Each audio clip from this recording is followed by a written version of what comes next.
Good evening and welcome to the March 12, 2024 Gilderland Central School District Budget Workshop. If would you all please silence your cell phones and stand for the pledge. I pledge allegiance to the flag of the United States of America and to the republic for which it stands, one nation, under God, indivisible, with liberty and justice for all. The ESL was a nice added touch. Great. First on the agenda tonight, we have our showcase of students. I'll turn it over to Dr. Wiles to introduce the group. All right. Well, thank you and welcome everyone to our board meeting this evening. We have a very special treat, our internationally renowned Future Cities team. And I'm going to turn things to FMS Building Principal, Mr. Michael Astor, to do the formal introductions. Thank you, Dr. Wiles, and thank you, Board of Education, for allowing us this opportunity to showcase our students. I am incredibly proud and appreciative to introduce our Future Cities group of students who this year, for the first time ever, won the national championships for the Future City competition, which is quite an accomplishment, once in a lifetime. Super proud of all of them. The surprise announcement that I'd like to tell everybody tonight is we were notified by Congressman Tonko's office that today all of you were recognized on the U.S. House of Representatives floor with some remarks by Congressman Tonko.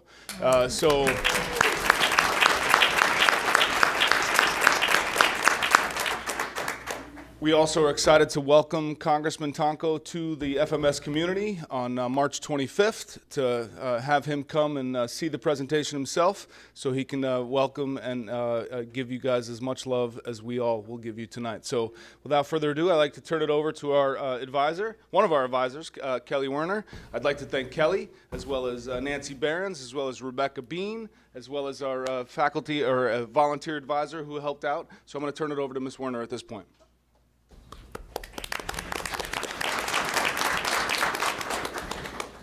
So just to give you a little background as to what is involved in this club. So every year, Future City gives the students a challenge. The year prior, it was climate change. This year was how to completely electrify our city on green energy sources. And so starting in early October up until January, our students sat down, researched all different types of energy sources, how they can work together. They learn all about the inner workings of a city, how to zone. We had engineers that did the zoning for Gilderland come in and talk to the kids. And it was just a lot of problem solving, a lot of teamwork and collaboration. And I'm just quite pleased with how much they kicked butt this year. So our presenters are Levi, Anika, and Darshana. The judging process is absolutely grueling when it comes to Future City. So they have to do a 7-minute presentation and they get peppered with question and answer for 8 minutes, and they have to do that for 3 rounds. So it's 45 minutes of nonstop giving information and having it readily available. So I'm gonna let them do their little presentation. Hey,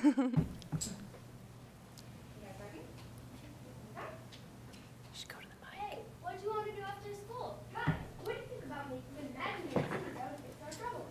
That sounds like a blast. Yeah, let's do it superhero style. I'll be Electrify Man. I'll be Dr. Innovator. And I'll be Agent Energy. We're the Electrify team. Today we're checking out the electrified city of Kahika. Let's get electrified. Kahika is located on the coast of the Rainier Peninsula in New Zealand. This natural beauty is home to over 25,000 residents. Kahika fully embraces renewable energy and is the first in the world to electrify on clean energy sources. So, Dr. Innovator, can you tell me what Kahika does to electrify their city? We use 3 primary energy sources: geothermal, biomass, and hydroelectric. Geothermal energy, my favorite, is top on the energy source list. Engineers drilled wells down into the earth where water cycled down to extract steam. The steam feeds into a turbine that drives a generator to produce electricity. The electricity is dispersed throughout our city via underground power lines. Geothermal energy can also be used to heat our buildings. That's a thermal punch of power. But are there downsides to geothermal energy? Unfortunately, yes. As much as I like geothermal energy, it can cause CO2 and methane emissions when the steam escapes. Due to careful engineering, however, we can reduce these emissions to nearly nothing. My favorite is hydroelectric, which harnesses the power of water in motion. A hydropower plant uses a valve to control the water that comes in and out of a reservoir. When the water flows downward, the potential energies convert to kinetic energy, which drives a turbine to generate electricity. Here's the best part. The pair is well with other energy sources and is inexpensive in the long run. Agent energy, time to summon biomass. Copy that. Biomass energy uses rubber to produce and burns it to create heat that turns the turbine and generates electricity. Biomass energy reduces our waste in landfills. However, it can create methane. But this is easy to mitigate because we can capture that methane and use it to produce hydrogen. This powers our hydrogen fuel cells. Hydrogen and electricity? Say what? All electricity is an on-demand energy system providing electricity when it's needed. Power is then transmitted to our hydrogen generation plants. Fun fact, hydrogen as a fuel is easily movable. When stored as a liquid, the molecules have a 4-time density capacity compared to stored electrons. Hydrogen integrates with all of our other energy sources, forming a complete network that gives us a constant and reliable fuel supply. Hydrogen-fueled electricity serves as a backup power to this electrified city, powering our personal public transportation as well as our cargo ship transit. Green hydrogen is so versatile and builds up our city's resilience. Wow, clean energy and happy community. At the heart of our city, residents can enjoy living in high-rise apartments and condos. These buildings are so cool because they are packed with organic gardens meant to give the residents fresh produce. And with retail stores, markets, and dining on the first floors of each building, residents are constantly mingling with one another. These gardens aren't our only source of fresh produce. Our state-of-the-art ecodomes built into the side of the mountains offer year-round agriculture. Each ecodome is split into climate-controlled veggies, cultivating produce that thrives in various different climate zones. Corn on the cob year-round? Yes! Let's not forget about our delicious seafood. The aquaculture farms off the coast deliver fresh fish to our markets and farm-to-table restaurants daily. Overproduction of produce that's internationally exported is part of our city's income. City life in the downtown area is electric with live entertainment and dining.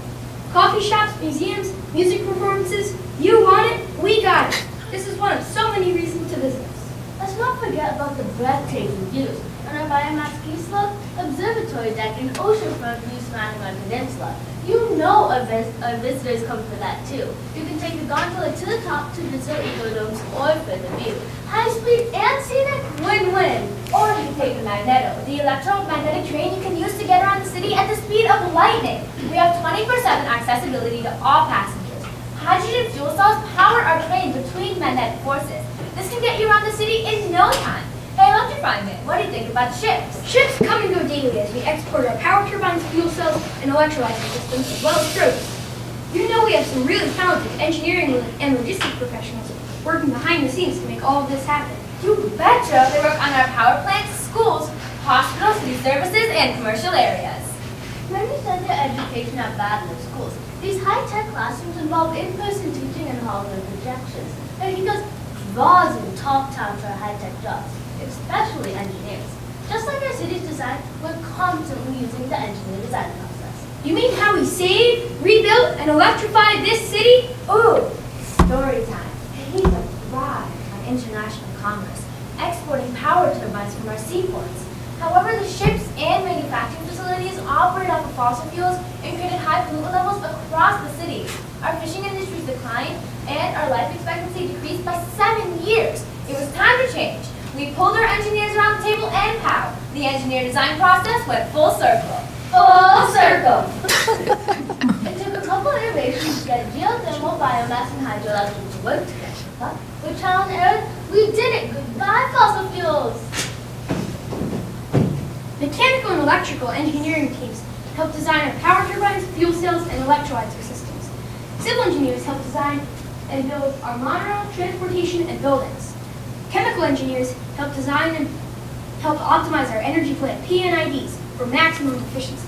We electrified. We reduced our pollution and increased the health and lifespan of our residents. From the ground up, our engineers are a key reason our city stands high. Now, cue the music! We built this city of electricity. Electrified team signing out!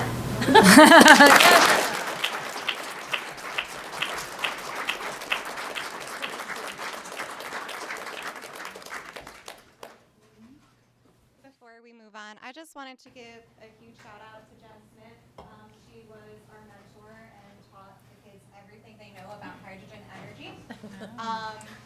And all the kids who were part of our team, we had a team of 20 kids this year, which sometimes when there's a lot of cooks in the kitchen, it's a lot, to kind of get through, but they really worked together well. They broke down the tasks into bite-sized pieces, and I really couldn't have been more proud with the group of kids that we've got to work with this year. So, awesome.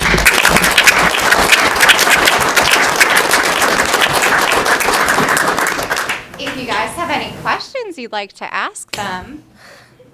I have just two questions. One, what is that? It looks kind of like a Batman head in the middle. This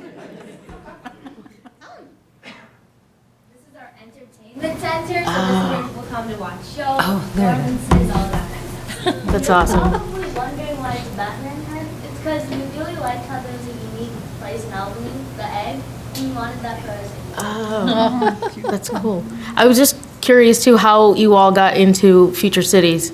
Like, what made you interested in joining that? I was really interested in Future Cities, one, because Anika here actually introduced me to it. Anika will tell me why she's interested. I was interested in Future Cities because my sister was in Future Cities, and I heard a lot of cool things, and I wanted to make a city in the future, because that sounds like a lot of fun to learn about. And not only that, but we have awards all around our school, from like glass competitions. It's really cool. Awesome. The reason I was interested in Future Cities is because I always like signing up for fun STEM programs at our school, and I tried this in 6th grade and I liked it, so I signed up again in 7th grade. And yeah. That's awesome. Congratulations. You guys rock. That was really great.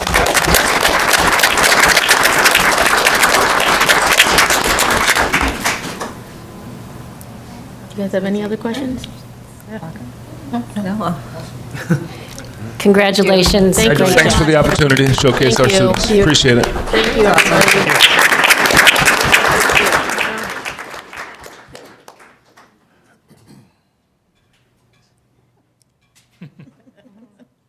Can I ask you one question before you go? Are there buses, school buses in your city? Bus drivers? Public transportation in the city is electromagnetic monorail, which goes all around our city and takes residents places very fast. Okay, We also have gondolas, and I had to hike in field grounds. okay, thank you. Put that in the budget.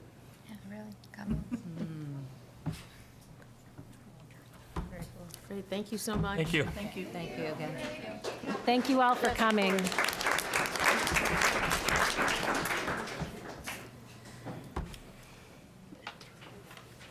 Okay, we'll move on to the next part of our agenda, which is the budget development.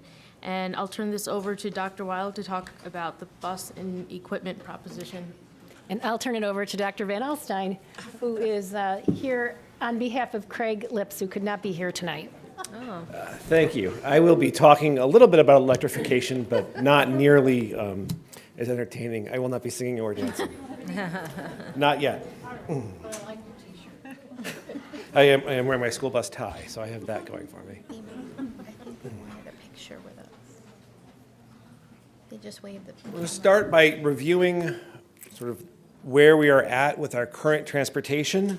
We transport 4,850 students in our district with a total of 5,399 students. 60 in-house bus routes, that is bus routes run by our staff. Our staff do 7 out of district or combination routes, and we also service 21 daycare. Contract transportation, which if you've been to a board meeting before, you've probably heard me talk about. We currently have 30 routes that we contract out. 38, 27 to Raja Group, 7 to Durham, 3 to Northland, 1 to Star and Strand. Each of these contracts is a significant expense, so moving things from the bottom part of the chart to the top part is in our financial interest, and that's something we're working on. But today I want to talk about the vehicles we use to transport our students. We have 109 vehicles total, 81 large school buses, that's the 66 passengers. These are split equally between diesel and gas. We have 13 smaller school buses, 7 18-to-1 wheelchair, 3 minivans, and 3 wheelchair large buses, and 2 Suburbans. Maintaining this fleet is an annual project because vehicles don't last forever, particularly here in the Northeast.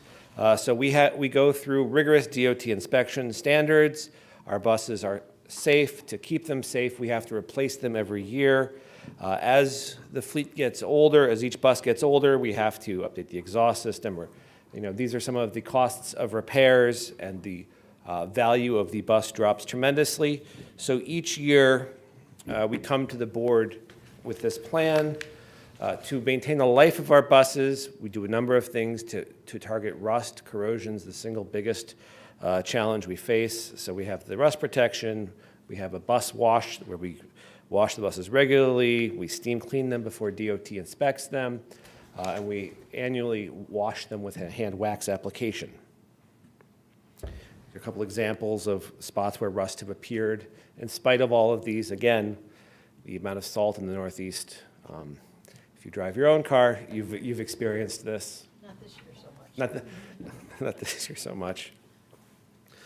There's other savings, so there's lower maintenance costs with gas buses, which we've moved towards, updated technologies, and they're more reliable. So newer buses are on the road. We don't have them sitting in the garage awaiting repairs.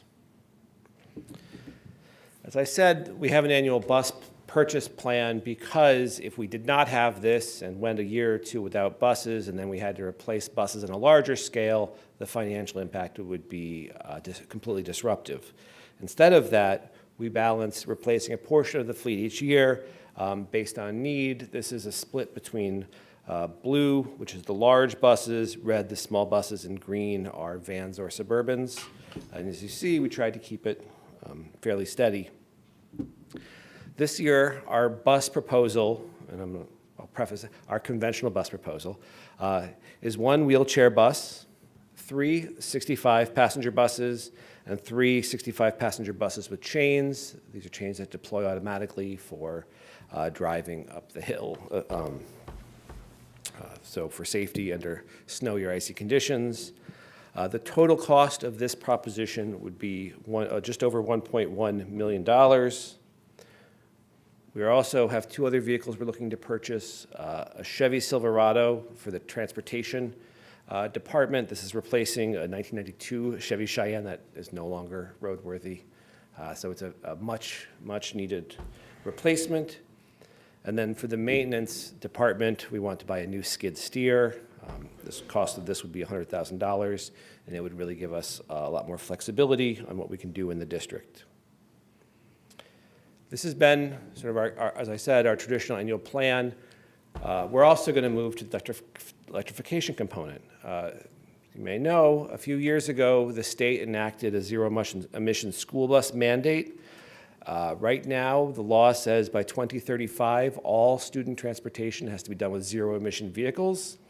And the students earlier showed that there are a lot of ranges of zero emission, but currently electric school buses are the only on-the-road technology that really is viable in our area. So we have to have that by 2035, and as of 2027, you can no longer buy emission buses or conventional buses to transport students. So starting in 2027, July 1st, all buses that we would purchase have to be zero emission, and in 2035, we have to turn over our whole fleet.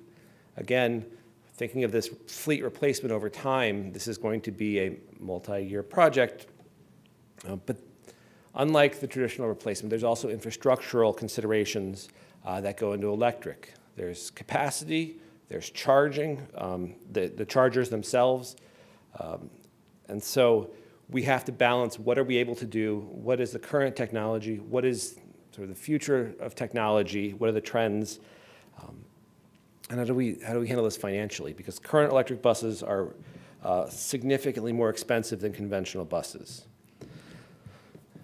If we look at the sticker price for our electric bus proposal, and I'll spoil it, there are incentives that go beyond the sticker price, but the sticker price of 2 electric buses, which is what we're looking to purchase this year, 1 large and 1 small, The sticker price on the small electric bus is $338,000, and the sticker price on the large bus is $451,000.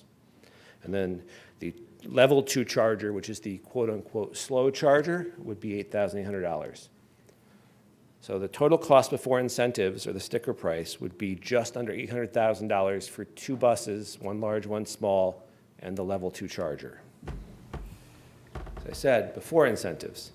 There's a zero-emission school bus incentive in the state. So 2 Novembers ago, New York voters approved the Environmental Bond Act, and that included $500 million in funding dedicated to zero-emission school buses. And this is run through NYSERDA's New York School Bus Incentive Program. And the idea of the program is to defray the difference between the sticker price of a conventional bus and the sticker price of an electric bus with a voucher that is awarded to the dealer, so it comes right off that price that I had in the last slide. So the voucher for a 30-passenger bus is $171,000, and the voucher for a 65-passenger bus is $220,500. Look at that chart again with what we would actually pay, or what the invoice would be. Price cut not quite, but almost in half. So the 30-passenger bus is down to $167,000. The 65-passenger bus is a little over $231,000. But there's another thing, a factor to consider. In her executive budget, Governor Hochul proposed allowing the NYSBIP voucher to be aidable to districts. What this means is if we were to buy a bus using the voucher without this program, there'd be that, let's say, $450,000 sticker price. The voucher would knock off, the 200-ish thousand, and we'd pay that 250-ish thousand. We would get aid on what we paid out of pocket, and we get 63.6 cents for every dollar back in transportation aid. The governor's proposal would be to allow us to count the voucher amount for the calculation of aid. What that means for our district and our aid ratio is that both the large bus and the small bus, we would get the full amount we pay out of pocket back in aid the following year. Right, so looking at a conventional bus, roughly $162,000 sticker price, averaging the chain and no chain buses, we would get $103,000 in aid the following year, so our net cost would be just under $59,000. The electric bus with the incentive, but without the governor's proposal, we would pay a net cost of $84,000. With the governor's proposal, we would again receive that full amount we pay out of pocket back in aid the following year. So you may be wondering 2 things. One, why are we recommending that we only buy school buses if the governor's proposal is enacted? And 2, why, if we pay net zero, are we only looking to buy 2 school buses? We are eligible for a few more than that. And there are a couple answers. I want to talk about the process we have. We have started internally in the school district an electric school bus working committee that includes transportation director, assistant transportation director, head of facilities, assistant director of facilities, our head of technology, our chief mechanic. We are convening to talk about what do we need and what are we able to do. Our big first step is going to be having a district roadmap evaluation done by an outside consultant that can address internal routing, out-of-district routing, current capacity, future capacity, technological trends, cost trends, all of that to develop a district-specific roadmap. But at this moment, we can only support level 2 charging, which are the quote-unquote slow chargers. And our primary purpose with getting 2 electric buses this time around is not to begin that large process of turning over our fleet as much as it is to gain direct experience with electric buses. There are a lot of differences between electric buses. There are various interpretations of how comparable or not comparable they are.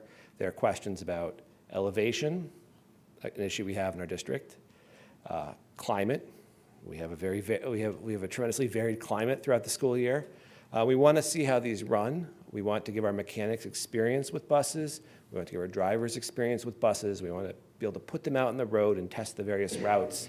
And having 2 buses satisfies that need, and we're able to support them. The second, or an additional part to that, is the technology is moving rapidly. So the buses that we buy with this purchase are going to likely be far surpassed by the buses that will be hopefully on the market when we go to meet this mandate if it's in effect in July 1st, 2027. So this is, to quote our Transportation Director, Craig Lips, dipping our toe in the water of electrification. But it's something that we are recommending. Don't actually want to dip your toe in the water of electric. Bad metaphor. No, I conveyed the metaphor poorly, I would say. Don't dip your toe in water of electric. But the idea here is give us experience with these. Let us see what happens when it's cold in the morning, we want to run up the escarpment. How much range does this bus have?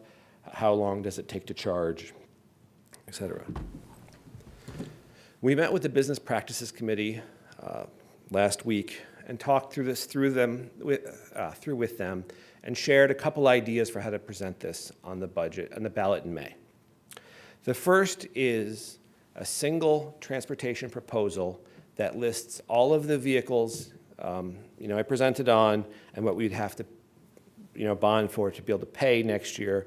That is a single proposition for conventional school buses that were itemized, a truck, a skid steer, and 2 electric buses. So that's proposal A, and I'm going to ask for feedback from the board on this. Proposal 2, or scenario B, would be have 2 propositions related to transportation. The first would be the conventional one, so conventional school buses, the truck and the skid steer, $1.191 million. And then proposition 2 for electric buses, again, we'd have to pay $407,000, and this would be if the governor's proposal goes through and we receive full aid, so there's no net payment to taxpayers, should we purchase 2 electric buses. The advantage of splitting them out is that we would be able to assess support for our traditional purchases relative to electric purchases. And we'd be able to emphasize the importance of the governor's proposal. I'm hopeful that the state will have reached a budget before the May vote, so we'll have a resolution on that when we're talking about it. And good news is both houses of the legislature released their one-house budgets today or this week, and I believe they both included this proposal. And generally, when at this point the governor and both houses of the legislature have included something, it's likely to happen. That doesn't mean it's going to happen, but it's more likely than not, I would say. So I share with you 1 proposal or 2.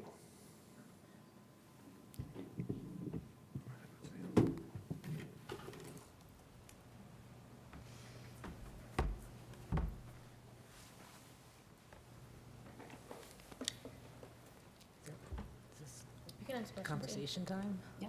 Oh. I will just say, listening to it at the business practices meeting and then listening to Andrew's presentation, I like the 2 being separated. I think it also shows what the cost of the regular buses and all of that. But it also will indicate to us the acceptance or the enthusiasm in the community for starting the electric bus process. And I think people will begin to realize, we're only doing 2 because it's a huge expense. The buses are more expensive, and the charging is going to be a real heavy lift also. And this way, we can see if the community supports what we're going to have to be doing. And I think it was a great idea to separate them. I'm just wondering, I don't know if you know, Andrew, have other districts around us, have they bought any electric buses yet?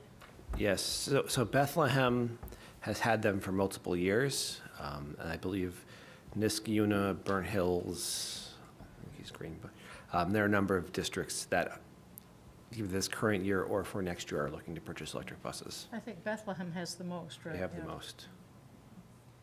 And But they've had a significant number of problems, which it's nice to let other people have the problems, and we can learn from what they've done too.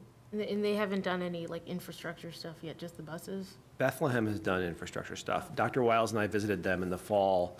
They held an open house to talk about their journey and the lessons they've learned through the process, which was really informative, and I think testament to the idea that firsthand experience is incredibly valuable.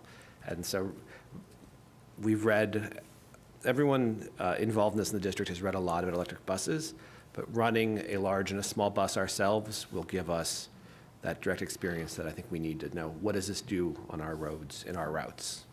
So the vote will have both of these propositions, the A and B. So this is presented for information. Yep. We'll bring this next meeting for action. If you're all in support of this, yes, there would be, Proposition 1 would be the budget. Proposition 2 would be the conventional vehicle purchase. Proposition 3 would be the electric bus purchase. Can you send that presentation to us? I don't Yes. see it in the agenda. It was being finalized today, Okay, but yes, thank it you. will be shared. Question. It seems really advantageous to get them now, based upon the proposed executive budget and the other bit that, The vouchers, what's it called, when you The were, the NISBA? reimbursement process? Yeah. Like, is there a way to communicate other than this meeting, or people really reaching out to find out that it is a net cost of zero for the buses for these? I understand there's $9,000 for charging. no, there's also, I should have mentioned, there's a voucher for that as well. Okay, so really, to get these two It would be. buses, it would be it's two buses for, zero, except for the electricity that we have to pay, but eventually, but the cost of that is probably less than the diesel fuel and the gas right now. Like, how do we communicate that to the public in order to the support, when somebody sees a sticker price of $500,000, they're gonna say, oh no, not ready for this yet, even though we have to do it I mean, that's soon, I even was though gonna we get ask that too, extended. like, if it's voted on and passed next meeting, then with communications committee that does the, I don't know what they call, the posters. I think, in recent years, we have done like the big trifold, but I think this year we might have to rethink that and do a more traditional budget newsletter, because I think there does need to be a lot of explanation about how you'll be voting on 400,000, but the net will be zero.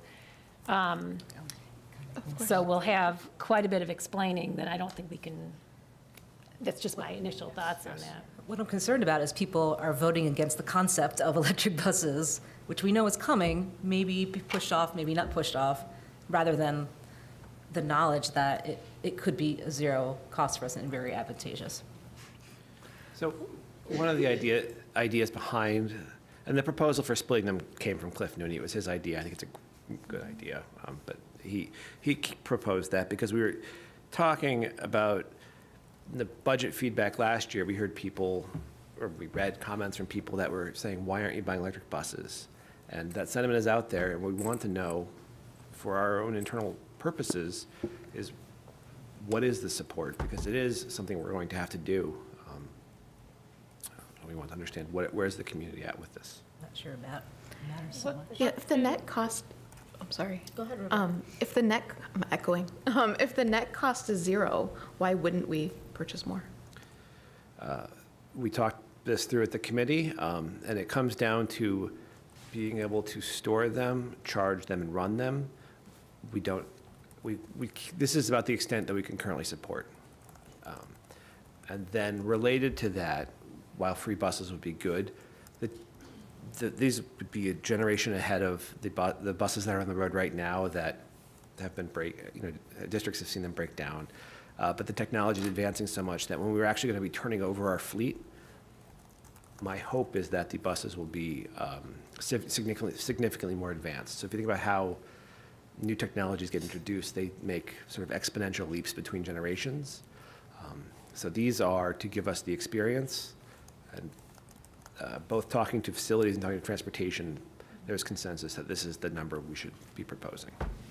What do you think, Andrew? Is this really going to happen by 2035? Yeah. Well, there might be someone else in the room we want to ask.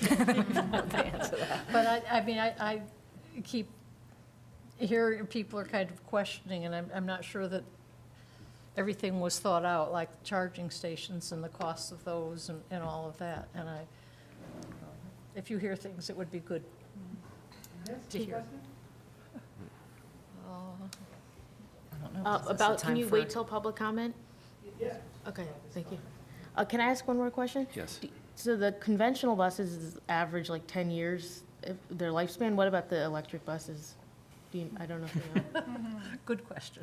Was one of the things we want to find out. My understanding is that the batteries are warranted for 8 years. That's what Bethlehem talked about in their presentation when we visited them. The batteries are warranted over 8 years, and they have a built-in level of degradation, allowable or foreseeable degradation each year. Just like think about your phone, the performance decreases as it goes. That's one of the things we want to experience. What do they actually? How do they keep charge? What do they do when we run? How much range do we get? Those are the questions we're looking to answer.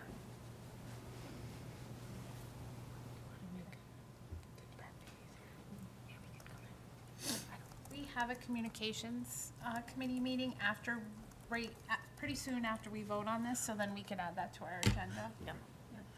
We may have to change that. That's the day and the hour of the eclipse. That's the time. And I won't be here for sure, but that may be just something we ought to We'll get consider. glasses for the Yes. communications committee. Okay, any other questions? We're going to take a break in the agenda for a second, and I'll turn it over to Dr. Wiles to introduce our guest. Sure. Assemblymember Patricia Fahey has entered the room at the perfect timing, since we were just having our conversation about the zero-emission buses, and you're fresh from the Capitol and the legislature talking about the budget. So we want to welcome you here tonight to give us an update. So please come to the microphone, yeah.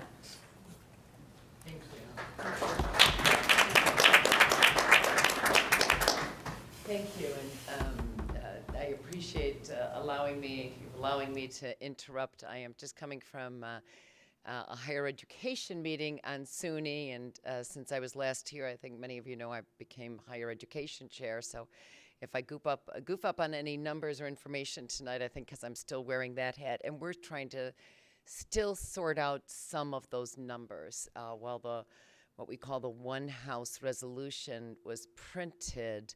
The Senate printed last night, we printed this morning. There are still missing pieces of it. The resolution and the language, actually what I hope will address some of these concerns you just mentioned. So it's still a fluid situation, and we're in the month of March. Everything is fluid in terms of numbers. So I'll back up and say thank you. Really great to be here. I try to make it out most years, and I always try to make it during budget session, during budget season, but it also makes it very hard then to get here because it's unpredictable. And last week I'd hoped to be here, but it was a very late night, and if I miss conference, I can't miss most of the session, but if I miss conference, then I miss being able to advocate for this and a whole host of other issues. So. Thank you for having me, and I have to assume everybody on this board in particular and the public has heard the other big news beyond the budget, and that is that we have a new regent, and I just want to be here. So very pleased, and I look forward to working with Dr. Rivera even more, soon to be called Regent Rivera, and so pleased that all of that worked out. I think education in so many ways, and some of you have heard me say this, we are at yet another crossroads. Especially with higher education, I talk about the COVID cohort that is moving up from elementary, middle, high school, and now into college. And I hear it every day from the college presidents, public and private, CUNY, SUNY, and the independents. In fact, I was meeting with the independent colleges early this morning, SUNY presidents tonight. And we know we have a lot of work to do, a lot of challenges. No pressure, of course, but we really do look forward to having you at the Regents. There is so much work to be done, and I hope all of Guilderland feels very proud to see you be nominated and now appointed. And I think it's April 1st. So I realized as I was coming out here, I hope it's not your last meeting, but Next week, or 2 weeks. 2 weeks, is last okay, week, good. yeah. I was gonna say, I have really interesting timing if that's the case, but I really, maybe I'll be back out in 2 weeks to offer the congrats. But it's a great honor, and it really is an exalted body. Many members in this room know, but we always have to remind even assembly members what the Board of Regents is, and it is really one of the oldest public boards really in this country, going back, I forget the math now, to almost 250 years.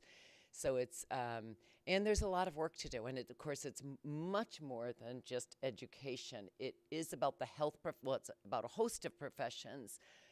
In the Higher Education Committee, in some ways more of my time is spent on the health professions than on higher education, because we do oversee the licensing and certification requirements. So there's that and the little thing called the State Museum that I'm a little bit obsessed with. And all the cultural affairs. So it'll be a wonderful opportunity, and I really commend you. Budget. I'll run through a couple of things, and I would welcome the questions. I'll try to address I just heard the EV conversation. I would welcome more on that as well. So we have not seen the final numbers. In fact, I had a legislative director very upset, and he said he's hit more the refresh button more times today than he felt he was breaking the computer, because all the final numbers aren't out. And that's part of, because some of these are the toughest issues. Again, this is all the one house. The speaker often refers to it as monopoly money, because we are billions over where we need to be. And in the end, just a quick refresher, the governor proposes, the assembly comes in with a one house resolution, as does the Senate.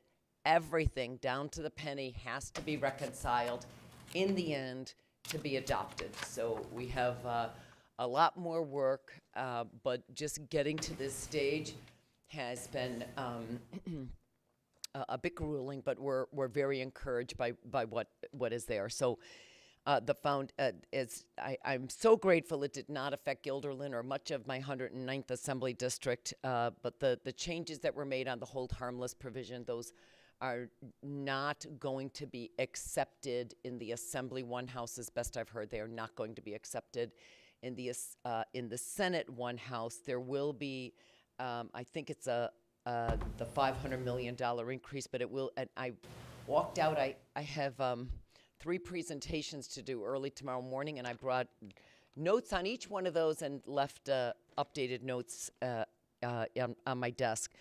But I think it's a 3-something% increase across the board. But the bottom line is we do expect that we've addressed some of the outcry, if you will, about the foundation aid formula. There will also be the provision about going back at the formula. I tend to be a little bit skeptical here, because how many times have we talked about a change in formula?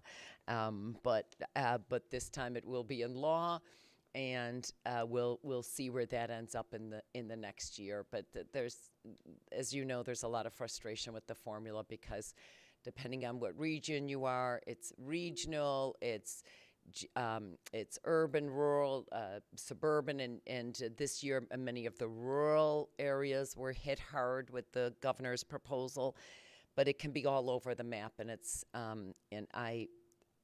very difficult to get this right and make sure that we're not hurting many districts. So bottom line is there's more to come on that. We'll see the increase, I anticipate, still on summer school, pre-K.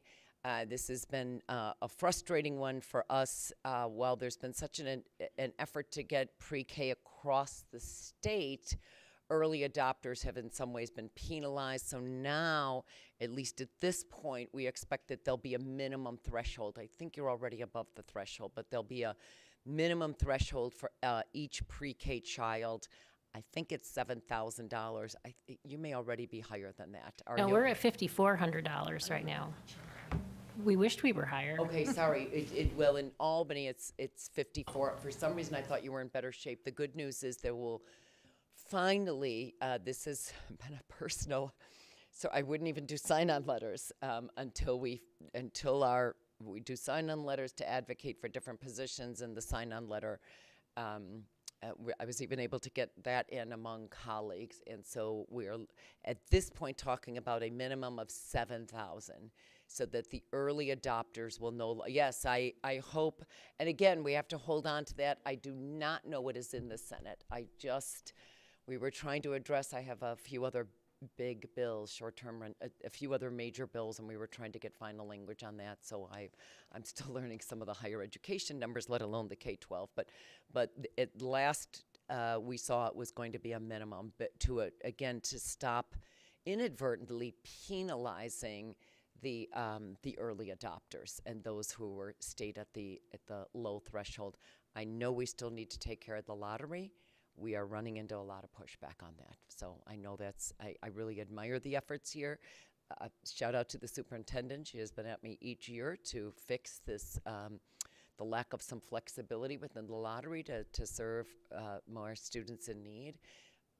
I'm running into more pushback on that than I anticipated, so that's going to take more work. And at this point, the speaker is pretty adamant about throwing most policy out of the budget. We end up adding a lot in the end, but I don't think that will be one of them. BOCES, I don't have anything final on that, on some of the expense-based aid beyond what the governor had proposed, but that's usually pretty good. We usually end up in a decent place. I want to switch to a couple of things and go back to. I know there was the issue on the fund balance, and you can let me know if you have others. I want to get to the EV and then mention and then take your questions. So in 2018, I just need to use myself as an example. I was buying a plug-in EV. It is a hybrid. And I remember talking to a number of the people in the governor's office saying, 2019, we're going to have the infrastructure in 2019.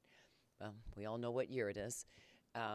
We have been behind despite repeated efforts, and of course, EVs were going off the charts right after the invasion of Ukraine for a lot of horrific reasons, but it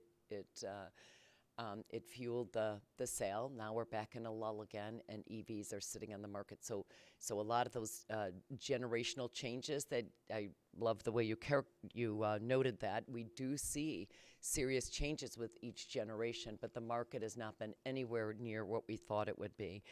So I do think we are going to continue to address this. I'm one who advocated. To be perfectly blunt, I have fully advocated for EV buses. I was very aggressive in trying to advocate for public transit, and in the end, I'm really proud that the CDTA had the first electric buses in all of upstate. Some of that was paid for through the Volkswagen settlement monies more than a half dozen years ago. And that has gone really well. It's, as you know, it's health even on the streets. We have a ways to go here.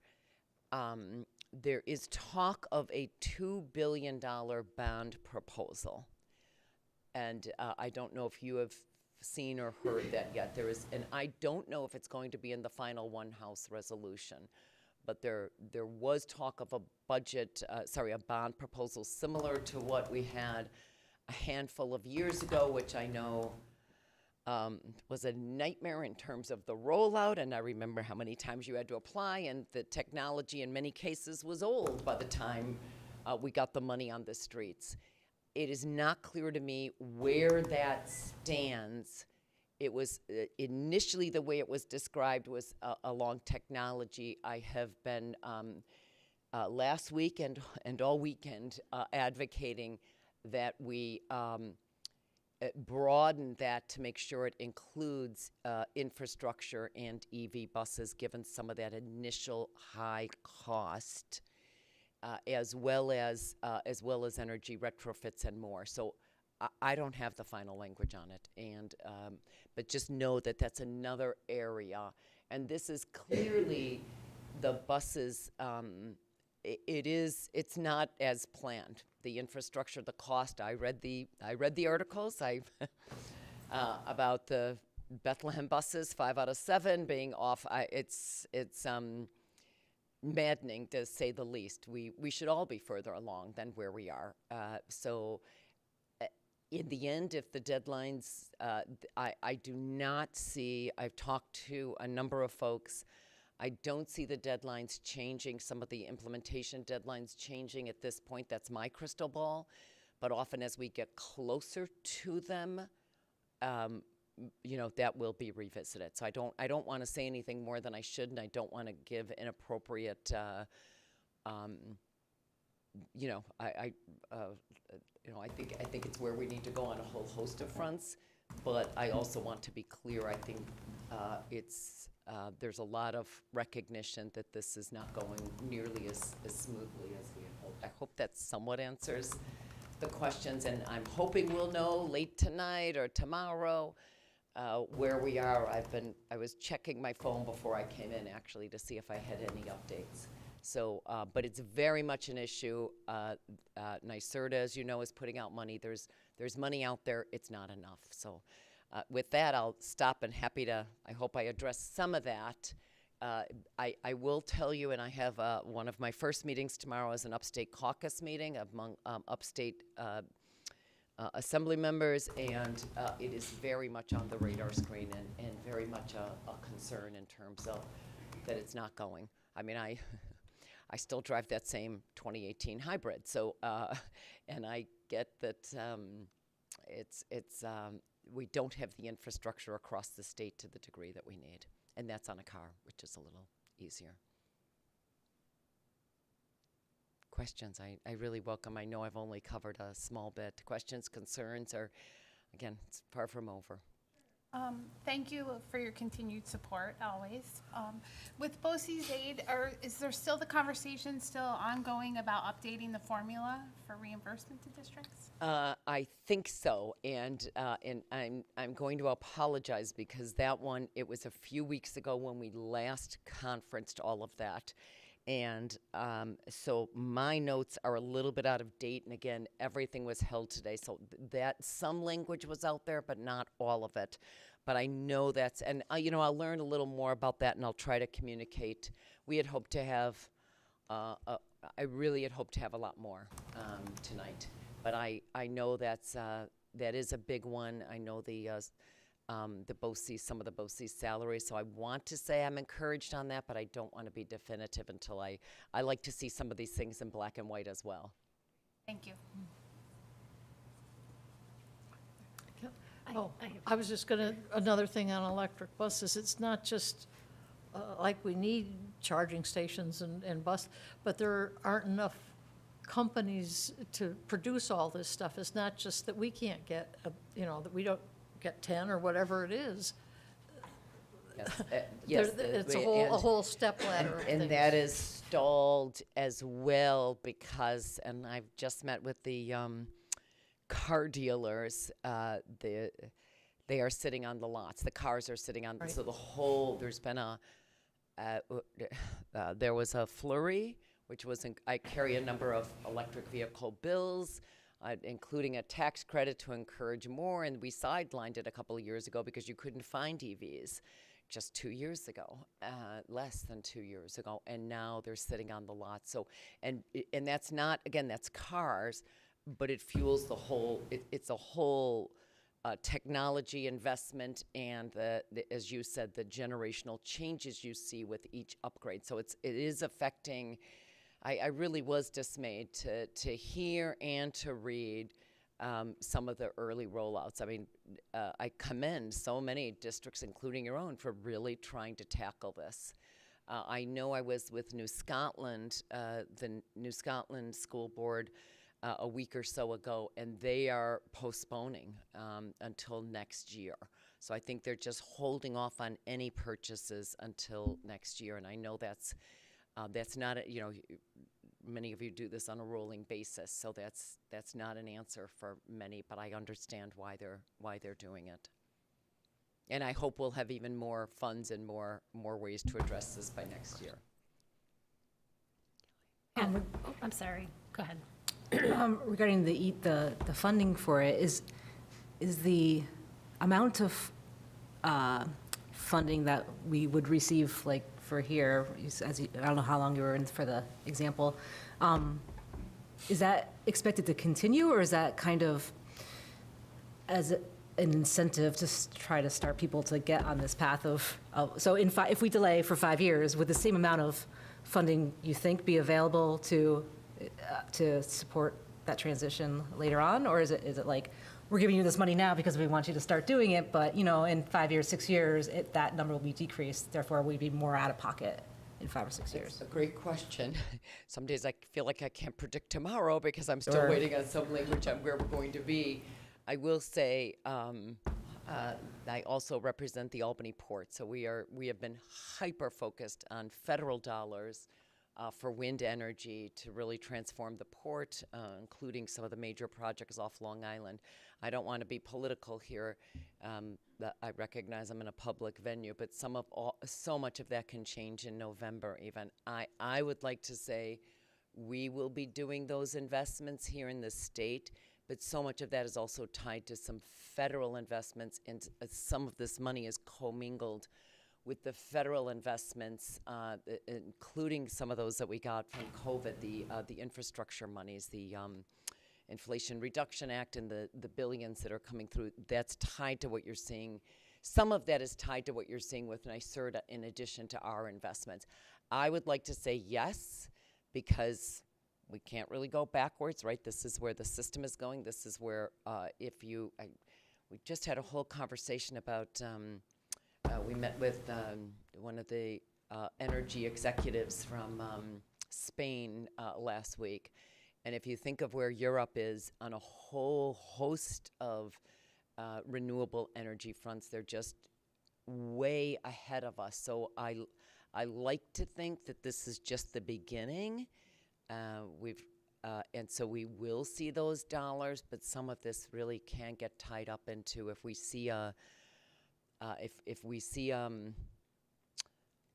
negative headwinds coming at us at the federal level, then it will make it harder. But right now, I think there's a solid commitment, but I also have raised the issue of at what point do we relook at some of these deadlines?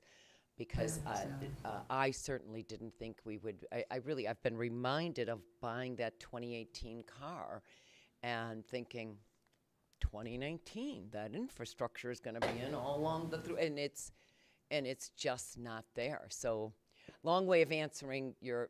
I tend to be very optimistic on these, and I'm really I'm appreciative that we are seeing the hundreds of millions of dollars invested, but you also need the private sector stepping in to, so that we have more buses being produced and the creativity. I will say, I know in New York City, one of the reasons why some of the buses are hard, we're seeing, New York City is changing. When they're upping their buying of the electric buses, that also fuels the competition. It's a good thing on one hand. It means we'll get more suppliers in, but it also means some of those buses may be back ordered. So it is we're gonna be in this for the next few years, and I think we just have to continue to reassess. I mean, if you think of, and I think that's why there's a reticence to changing deadlines right now, because I think there's an interest in making sure we're doing all we can and then reevaluating. I hope that answers, Kelly.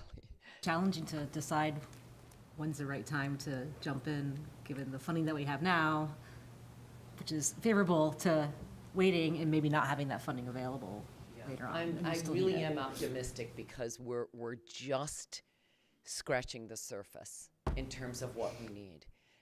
And so, remember, if you think of just the public transit authorities as well, CDTA is small in comparison to the city, but you're seeing it more there as well in New York City. We're seeing, they're getting those capital dollars as well. So we are,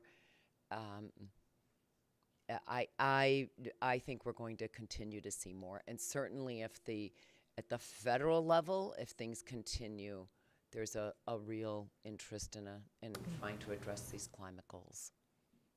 And we just hope that continues. I had one quick question, I hope. This is back to foundation formula. We weren't affected by the proposed changes to the safe harmless, but we were affected by the change in the calculation of the inflation rate. Do you know if there's going to be any discussion on that? You know, where she dropped the high and the low, and it was about $350,000 for us, which would be helpful if that came back our way. I don't know, but it all became quite controversial, so I think all of it is being revisited. Okay. We've mostly heard about the hold harmless, but I think a lot of it is being sidelined. And Okay. we're going back to what we were doing and revisit some of this next year. Again, whether we really adopt a new formula next year, I tend to be, at least it will be important discussions, because the formula does certainly is not addressing all the needs and addressing all the geographical needs. So, but I think we've addressed it. I just want to be more definitive when I see the language. I really thought I'd have it by now, but the language we're still missing in the budget also or in the resolution, not budget, in the resolution also includes a lot of housing language. And so it's not clear, and there was another major issue that's suddenly skipping my mind, but it's not clear what's holding it up right now. And we may have it tonight. So I should know more tomorrow, and I'm happy to share, and you can share it with others. Thank you so much. I just wanted to make a comment that I hope the lottery for pre-K could maybe be reconsidered or revisited. I know as a board and with Dr. Wiles, we've been really advocating for better equity with the lottery so that our most vulnerable preschoolers, aren't left behind. Yeah, I more than appreciate that, and truthfully, I admire the persistence on this. And I think, my children went to the Albany school, so I think that's a really important issue to.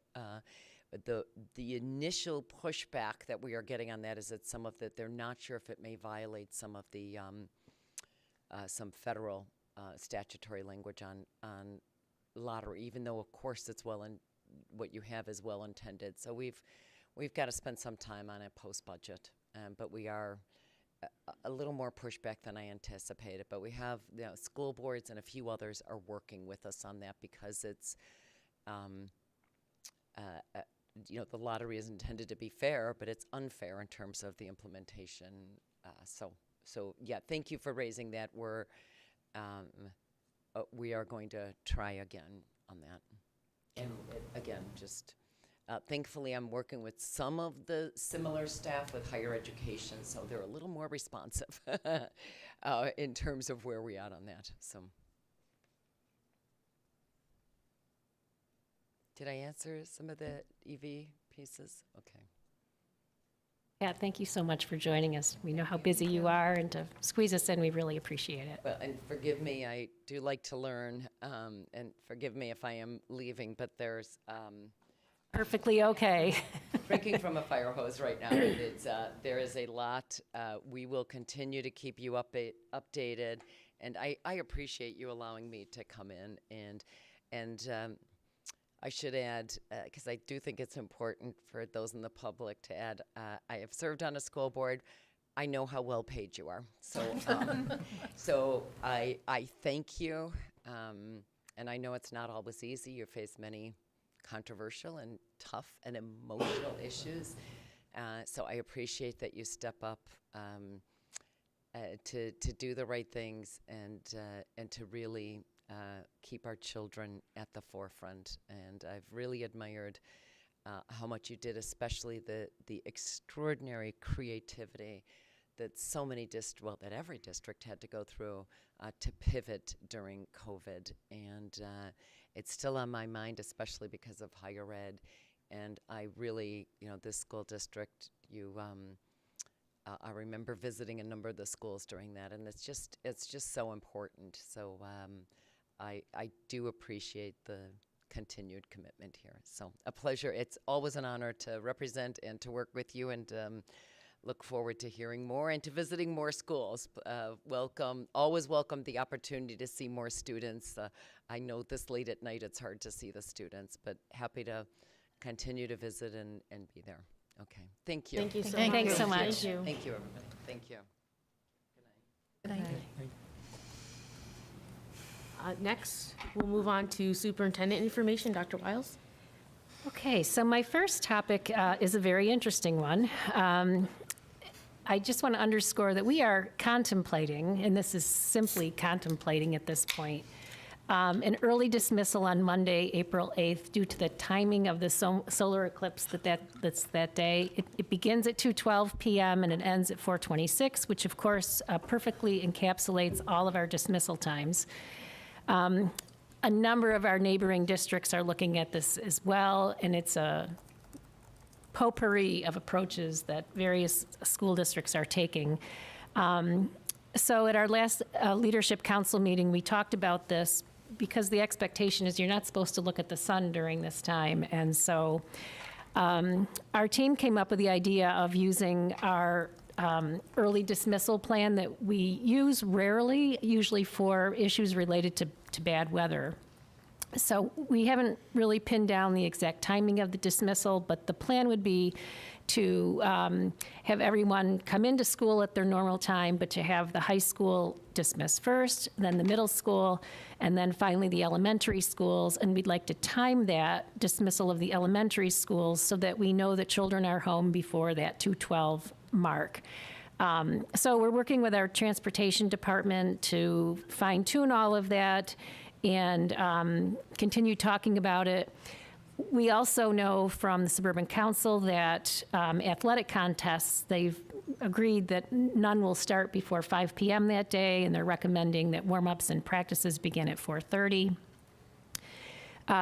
We have not made a decision here, but since we just had this conversation and April 8th is upon us, I just wanted to bring it to the attention of the board and the public tonight.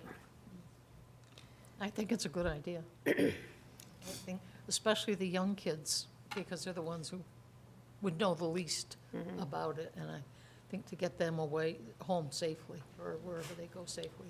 When, I'm sorry, when would you have to make a decision? Because I know there's a couple of public comments about the eclipse. Well, for communication purposes, I'm thinking we should be making the decision next week at some point, so we can get word out, so people can make plans. You know, we'll need to coordinate with the, we have a number of aftercare providers who very well might wish to, open at 1 o'clock, so they can continue their regular schedule, but then they have the question of how to manage it. So yes, we are going to continue to have some conversations with our transportation, with our leadership team, and go from there. All right. This is just a quick reminder. This Friday is our superintendent's conference day. School will not be in session for students. We'll have a wide variety of professional development activities to choose from throughout the day.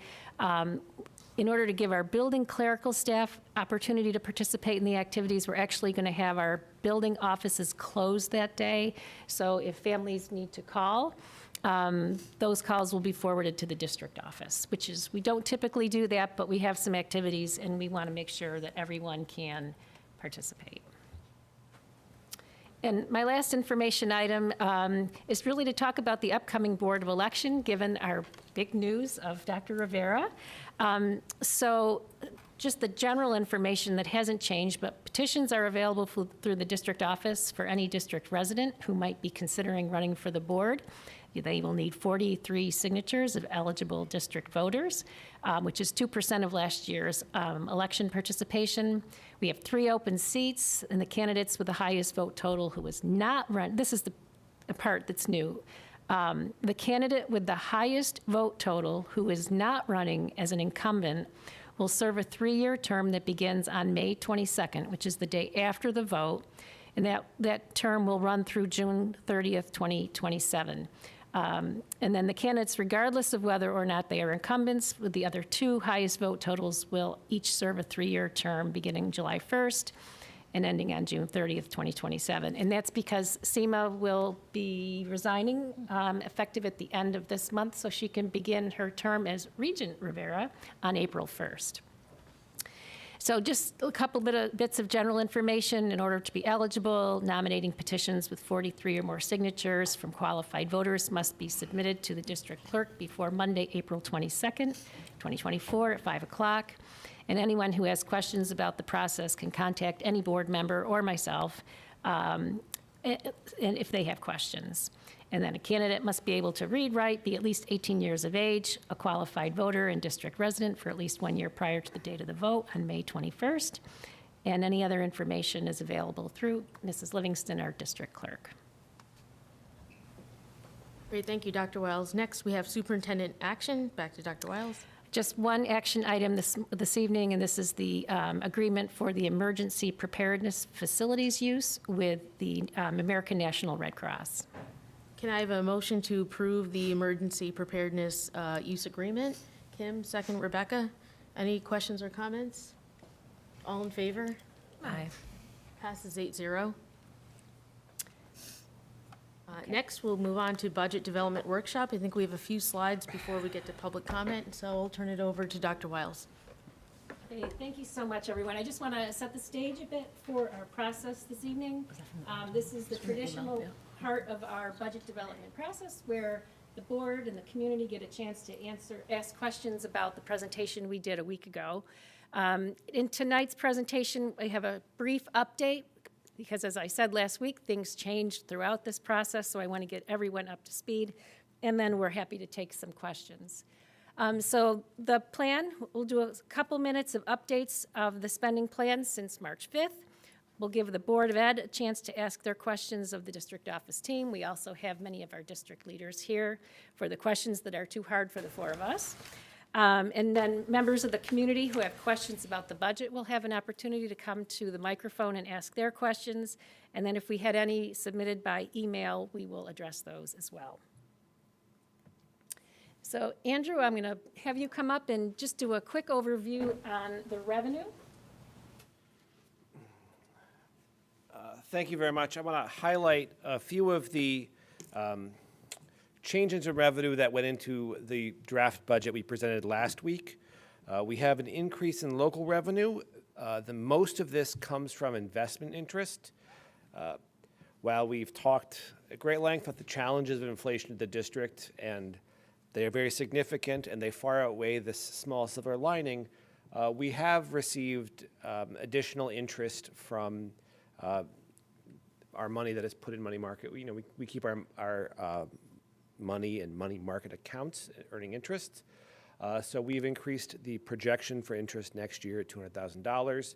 This is because when we saw today's report on inflation is not decreasing at the same rate, so interest rates will likely remain high through this year. The other two significant changes for revenue are the state aid increase, which is that cumulative roughly $3.5 million increase, and then the levy, which is a 2.73% increase. Want to finally emphasize that there is no fund balance being appropriated for this budget, which is something we have strove to do. I also want to talk about a little more detail about the Crossgates case, since this has been a running theme through this year's budget and last year's budget and time before that. We have some resolution in the Crossgates case that's not fully finalized yet, but we are closing in on resolution. So this table, this first column of numbers is what the assessment was when Crossgates filed its tax certiorari claim. So in 2020 and 2021, it was valued at $282.5 million roughly. And then the town lowered the assessment to $234.2 million for 22 and 23. Crossgates had sought a much lower assessment, but the judge ruled in December, and the case in December was about 2020 and 2021, and then under law, whatever is said for 21 carries forward for a few years. The judge set the first year's assessment $258 million, which is fairly close to what the district and the town had argued and the original assessment, but lowered it significantly for 2021. Following this, there was a debate about whether or not the 22 and 23 figures would be equalized. The district and the town prevailed in this, and We are closing in an agreement to pay back this settlement, dropping appeals. As I said, it's not fully official yet, but we have informally reached an agreement that we are going to drop our appeal. If they drop their appeal, we'll drop our appeal. We will pay the refund. So what is the refund? The actual tax refund is $4.357 million. It accumulates interest. The interest rate is set by the state. To date, if we paid it back to date, our interest would be just under $350,000. Interest is accruing at $833 a day, so we want to move to repay this. This is one of the advantages for paying this now versus going through the appeals process, is that any gains we were to make through the appeals process would have to be set against what we know we would be accumulating in interest. So it's sort of in both parties' interest to reach final settlement. Our current plan, we have money in this year's budget. We will use that, and then we have money in next year's budget to cover the bond costs. So we will fund part of the payment with cash. The other part will be bonded, and we will pay it back, and future year's budgets, this will be spread over. The idea is to meet our obligation without compromising any cohort of students. So not this year's students, not next year's students, and not students over the next 10 years. It is to spread this out to minimize the impact on the district and our students.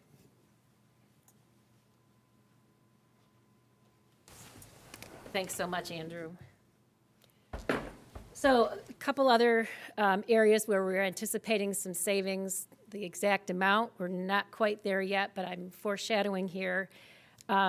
We have fresh eyes on our transportation system in the person of Mr. Craig Lips, who has looked at our overall routing and our routes, and is seeing areas where we can find some efficiencies that will allow us to have fewer contract transportation costs next year. Each one of those contracts is a tremendous amount of money. If you've paid attention during board meetings when we've adopted those contracts, they're upwards of 6 figures on a regular basis. So even reducing a couple of those contract runs will give us additional revenue. So we're very excited about that. We're also currently working with Cap Region BOCES on a couple of the programs that we purchased from them, and some changes in how those programs are billed based on how they are implemented here in our district. Again, don't have final figures, but I know that they are going to work in our favor. So as we get to that April 16th date, we'll of course be able to pin that down, but I'm saying all this because we wanted to be able to share a couple areas where we've already made some decisions about adding some programs or services to the budget that was presented last week. And so I just want to take a minute. There's essentially 3 areas that we want to talk about. A big one is our high school comprehensive skills program. We will be creating a 3rd section to serve those youngsters in the 24-25 school year. And the hope here is spreading those students out over 3 sections, recognizing the wide range of age levels that are served there, 14 to 22, will give us a lot more opportunity to meet those individual needs, customize the programs for those students as they age through the program and their journey here. So that will be included in our plan for next year. The next one, I will just say the students who came last week with their tie-dyed flag football jerseys were very persuasive. We are recognizing that if we don't put this program into our budget for next year, our students will be one of the few in the Suburban Council who don't have this opportunity. And while we could not make it happen for this spring, we want to make it happen for next spring. So to assure the community that we're paying attention to what they value, we have built this in. The $12,500 is still an estimate, because we need to do some work in assessing the rate that will be applied to the coaches. There'll be 2 coaches, so that work will be underway as we go along, but that is a good estimate. And then I have a couple things before we turn to questions in our maintenance, our maintenance side of things. $64,020 is a cost that did not get included last week, but it is increased cost in custodial materials, supplies, and contractual expenses. So somehow we missed it, but we wanted to make sure that it was in there and accounted for. And lastly, we'll be doing a certain number of window replacement in the high school. These were windows that didn't make it into the last capital project, but need attention. So we just wanted to be transparent about that. I had a really good question when I was talking about this with another individual today who asked me if these ads mean that something else has to come out, and the answer to that is no. So these are additions. And so with that, I'm going to come to my seat. We'll take questions from the board, and then we'll open up to the community and go from there.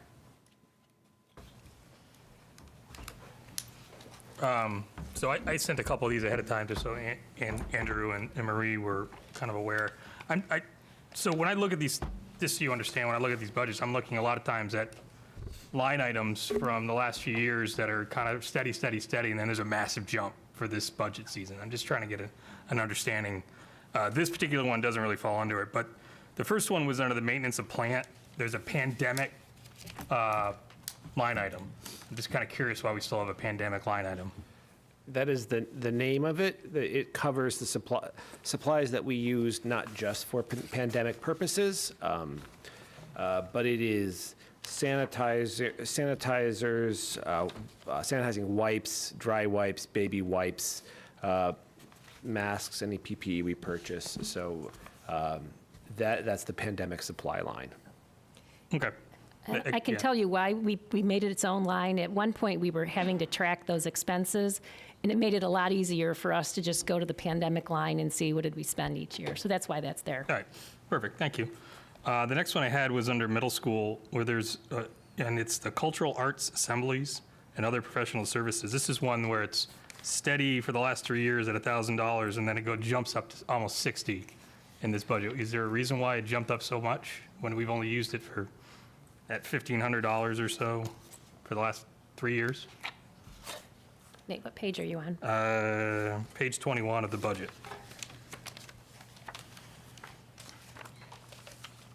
I apologize, this is one I did not send to you ahead of time.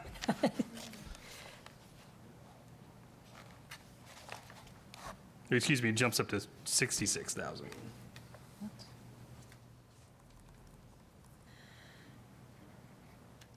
We could table it. Yeah, not sure. It's 58-1. Yeah, it was 58 last year, but it was a mass, What's the budget code? Can you share that? What do you need? I need 2110-449-25. Okay. I'll have an answer for you in a moment. That's fine. Actually jumped up in the 2023 budget. Well, is it COVID related? We didn't have assemblies? Well, yeah, it may be. I just don't, and maybe that's the answer. I just, like I said, when I see a massive jump like that, I'm just kind of curious.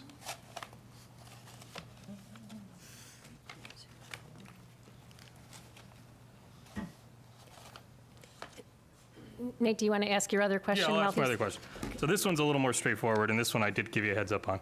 So, we talked about the 4 unassigned FTEs, and we've always kept them in the budget. And I was just looking at the past, the 3 years of actuals we have, and it's all $0 spent. So does that mean that we did not use any of those FTEs in those 3 years? No, we use all of them every year, but what happens, those are not permanent uses. So they happen in the fiscal year that we use them, but then those dollars roll back in when we create the next budget. Okay. So we have a separate process whereby our administrators actually submit proposals to say, I need a 1.0 because my class sizes at 3rd grade are high, and here's the numbers, and here are the needs of the students. So we approve those in a spreadsheet that we have a running total that goes all year. But in the formal budgeting process, we wipe those out at the end of the year and we start all over again. So the same 4 FTEs are always there. Okay, so they've always been used every year. Yeah, we get down, maybe we have a 0.1 left over sometime, but we do use them. Okay. And they do come in and out, so sometimes they'll be used and then they will no longer be needed and they go back in the pool. For that line, that includes the middle school SRO. So it jumped last year because that's when the SRO was added. I've made a note, I'll update the Perhaps, maybe appendix not so the it's in best. there next year, Yeah. or the budget document so it's in there next year, but that's why it had to Okay, jump. that makes sense. Okay, thank you.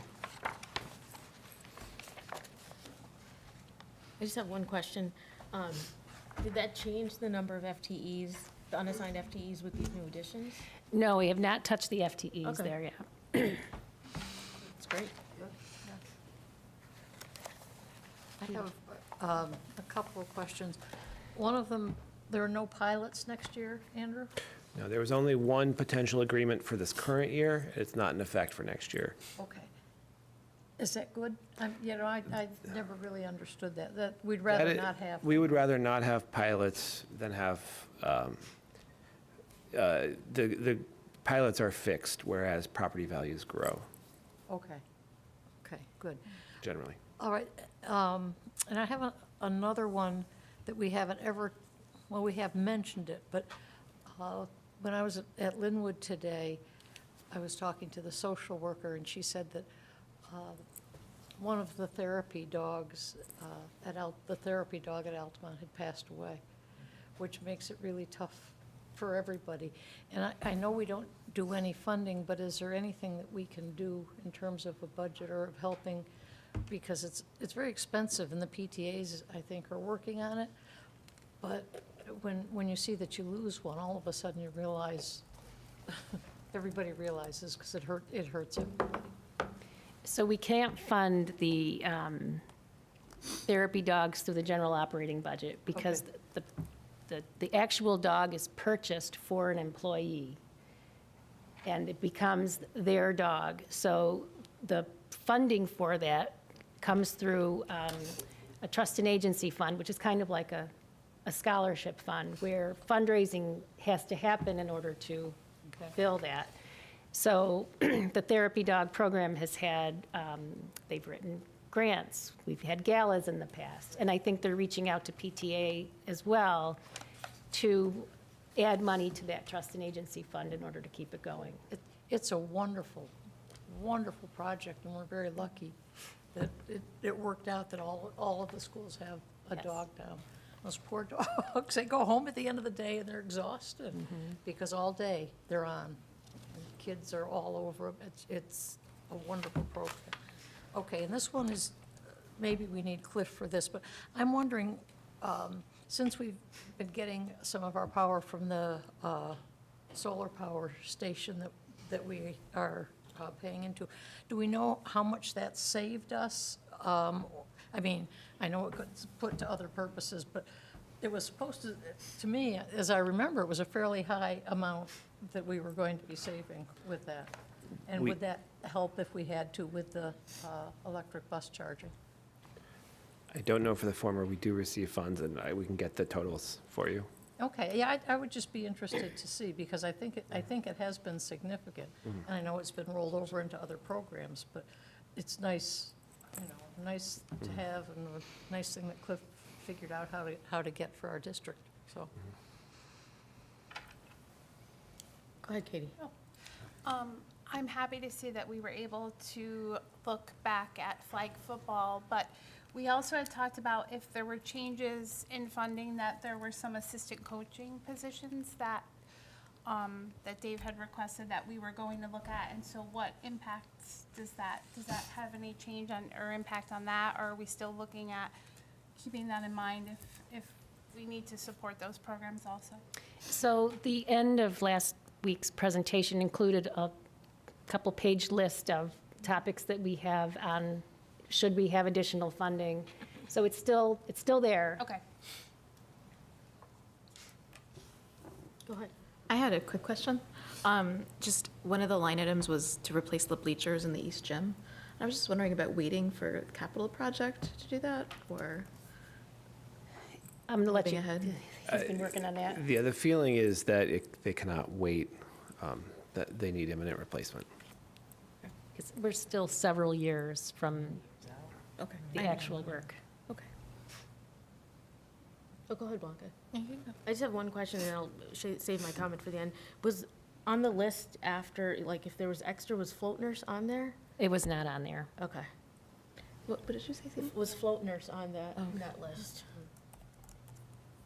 Well, now Katie and Seema have both stolen my thunder, but I was going to ask about the assistant coaches. So none of them are definite for next year. Not at this point, no. Okay, and then we are losing our float nurse with this budget, is that correct? Yes.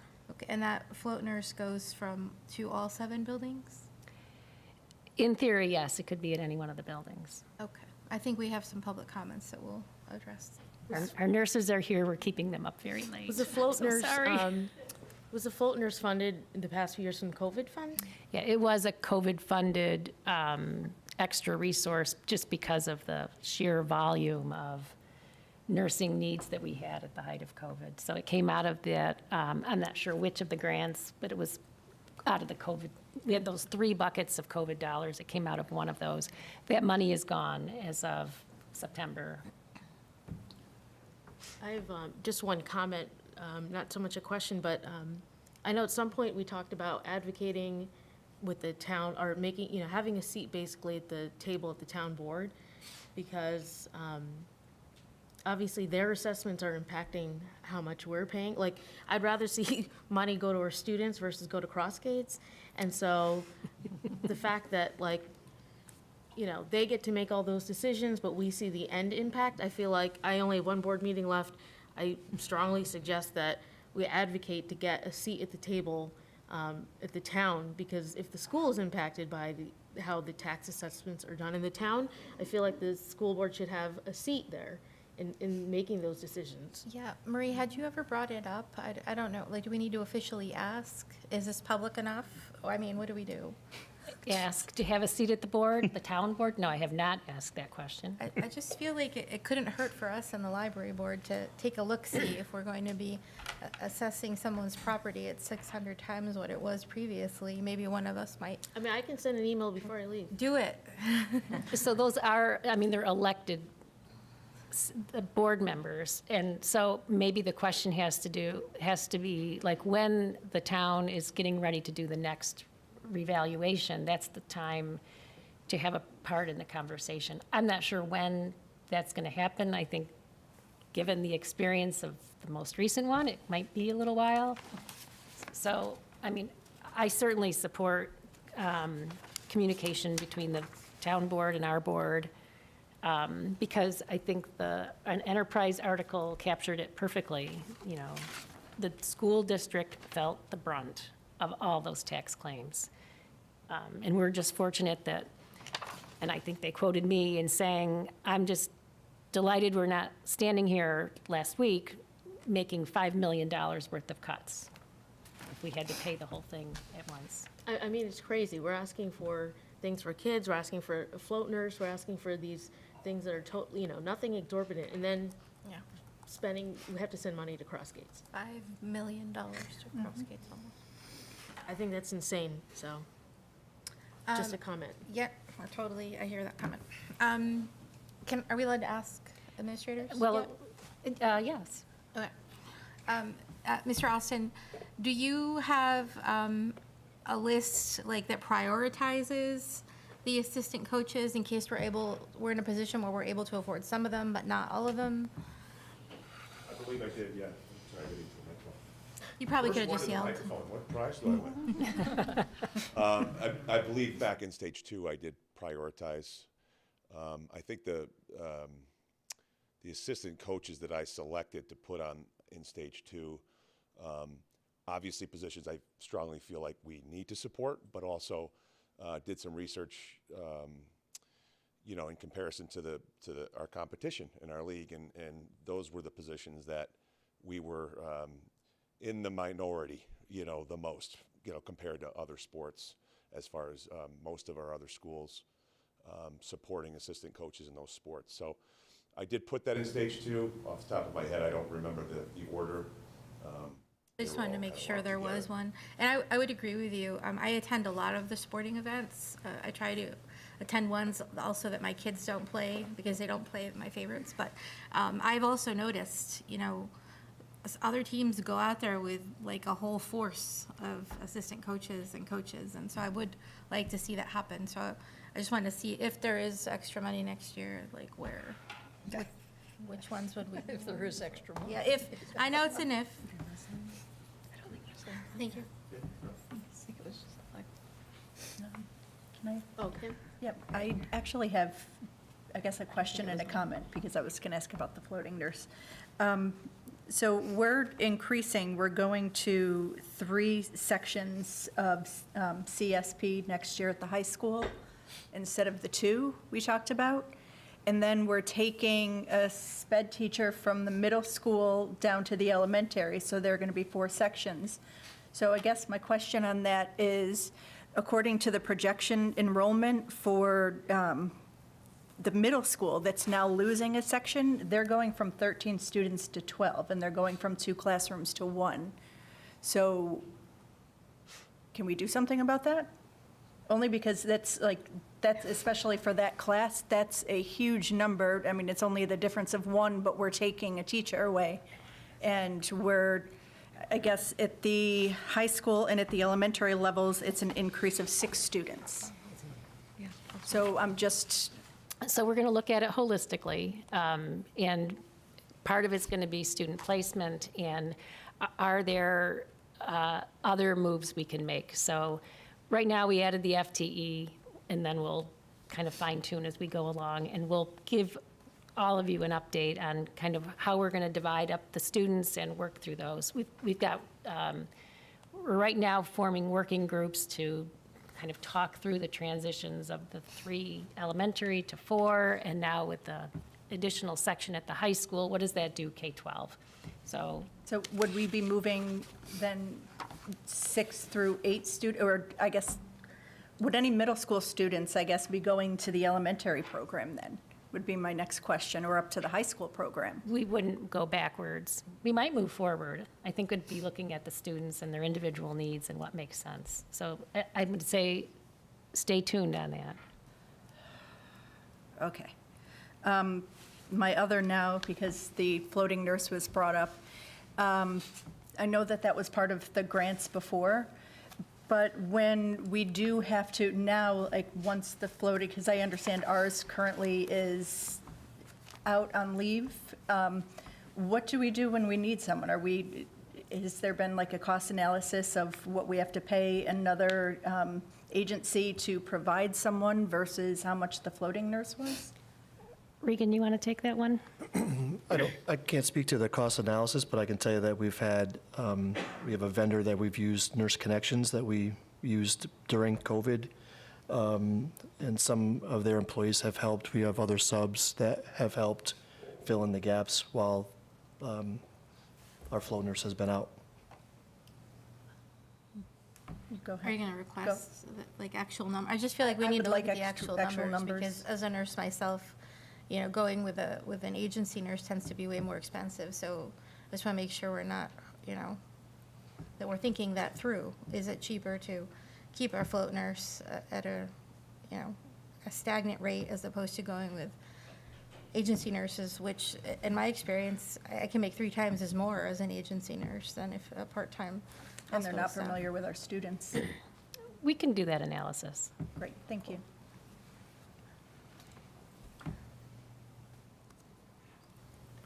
Any other questions from the board? And then we'll open it up to the community. If anybody wants to ask questions, you can come up to the mic. I know there was a question before about buses. Primary reason I'm here, and I'll ask that first. Okay, thanks. I think with busing, before you think about the front-end cost of that, you need to think about the lifetime cost of the busing. And I say that because as somebody who recently bought a new car and was looking at those long-term costs, one of the biggest ones was battery replacement. It's typically from a car, from our research, was 7 to 10 years, and the cost of a battery replacement could be up to $15,000. And as you get into the colder regions, that replacement time is down on the lower end. So looking at replacing batteries on a bus every 7 to 10 years at probably $25,000 to $50,000, I think you cannot just present a proposal where you say the cost will be 0 you need to propose a cost with a comparison between what the current lifetime cost is of the bus for gas and electric, to give people the right information and make the appropriate decision. I think long-term, those vouchers are going to go away, and the prices are also going to go down. Where's that happy medium? Who's to say right now? But right now, living in the north with a battery-operated vehicle is an expensive endeavor right now. That's what projections are today, so I think we need to give people that information. In terms of why I'm here, I was here last week. We'll get to public comment in 1 minute. Are there any other questions for the budget Q&A? Oh, I'm sorry. Oh, okay, no, go ahead. Sorry, I know you're signed up for public comment too, so I wasn't sure if you're jumping into that. Okay, no, go ahead. I'm here to talk about, again, special needs, specifically a slide last week that came up. It was around the 1 hour and 24-minute mark. It was titled "The Summary of FTEs for Proposed Plan." And what was interesting on that slide was there was the slide itself broke down staff type by total FTEs. And the interesting one that stuck out to me was the one that was titled Administrators Non-Instructional, and that count was 15 total FTEs. I thought about the special needs program, and I had to go out and check the site, and from what I can see, my understanding is we have 6 FTEs in the special needs program. So if you think about our student population, I believe the count K through 12 is around 4,800. I might be off on that number, but it's somewhere in that area. If you were to just think of that linearly projecting, are we saying that we have 1,900 roughly kids being supported by these 6 staff? That to me just doesn't really pass the eye test. So why am I bringing this up? Right? This may be perfectly justified and warranted. But for a segment of the student population where it always appears to be difficult to find and retain classroom teachers, aides, and other instructional programming staff, I really would like to see what the breakdown is of staff type by in the special needs segment, and how many students each of those staff type support. And I would also like to see that, what is that broken down by self-contained classroom versus child with IEPs versus other educational plans, and what does that look like by school, primary versus secondary? The reason I'm bringing this up is I'm wondering when the last time this balance has really been looked at. I know I'm not the only one who has thought this in the special needs universe, but it seems we're very top-heavy administratively. And I'm wondering, and the reason I'm bringing this up is I'm asking if there might be a viable means to streamline our administrative work and practices to provide an opportunity to redistribute funding from those administrative practices and staff to acquire more teachers and or aides, or possibly even to better pay these people for retention. Because that is a big problem. We cannot keep people and we cannot keep aides. From my understanding, and I could be off on this, but from what I've heard, we are one of the lowest paying districts when it comes to our special needs. So that to me is a problem. I really think it's time for us to look at what that distribution looks like between administrative and teachers, and give our teachers the support they need. They need to be in front of our kids. And it seems like in this district, so much stuff gets piled down onto these teachers, really good teachers, but they're asked to do way too much. And I feel like this administration, when you have 6 out of 15 total, they should be taking on more of that load. We've seen issues where just trying to get an aide after school, it's always through the teacher. Legally, you're obligated to give us an aide, and you know what you're told? No, we couldn't find one, sorry. You know who should be showing up? The administration. They should be there. They should be in the room when my kid wants to go to the dance and I can't find someone. We need to relook at this holistically. We are way overweight on top, not enough support on the bottom. The stuff keeps rolling downhill with these great teachers, and they're overburdened and overloaded. Can I ask Kim a question? No, I'm not allowed to? Oh, no, go ahead. Okay. Has that happened? Has your child not been able to attend a dance because there was not an aide? Not a dance. We've had after-school activities where we've been told we can't find an aide. Sorry. Okay, thank you. That's been problematic. And it's always put on the teacher. The teachers have enough to do. You have all this administration. What do they do? The IEPs are a big, huge piece of it. You know who does most of them? The teachers. So So these people sit in these meetings and they listen to us. Nothing ever happens with it. What are they doing? Why do we need 6 of them to support our entire special needs program? There's 15 total. It's 40%. Are they supporting 1,900 kids? I don't know what that number looks like. I'd like to see that breakdown, because then you should look at that and say, does this really make sense? When's the last time that's been done? I don't know. So I just want to clarify that non-instructional administrators are people like our directors of transportation, assistant transportation, director of facilities. It's those folks who lead the infrastructure-related activities of our district. When we're talking, the second line, the administrators who are instructional, that is all of our principals, assistant principals, house principals, instructional administrators, the 4 of us up here. So there is so I don't want to confuse the 15. I'd love to see this. They don't have any, the 15 have no instructional leadership role in the buildings. They take care of, like I said, transportation, food service, and so on. Yes, I'd still love to see. I think the number was still 37, something like that. I recall off the top of my head, I'm going off of memory, but it wasn't a high number. And I think we have at least 6 of them just for special needs. I'd love to see the RACI chart that these guys are doing. Who's responsible, accountable, consulted, informed? As a parent, with a kid in a special needs program, I'd love to know where I should be consulted, informed, where I could play a role in that, where my teacher I should be going to for things, and where I should be going to administration. We don't know. We're flying blind. So we constantly are going to the teachers who say you should probably go to the administration. Go to the administration, they say talk to the teacher, and then we'll sleep. And that'll be something I'll talk about in my comments. Thank you. I'd love to see that. Thank you. Before we get to public comment, are there any other budget questions?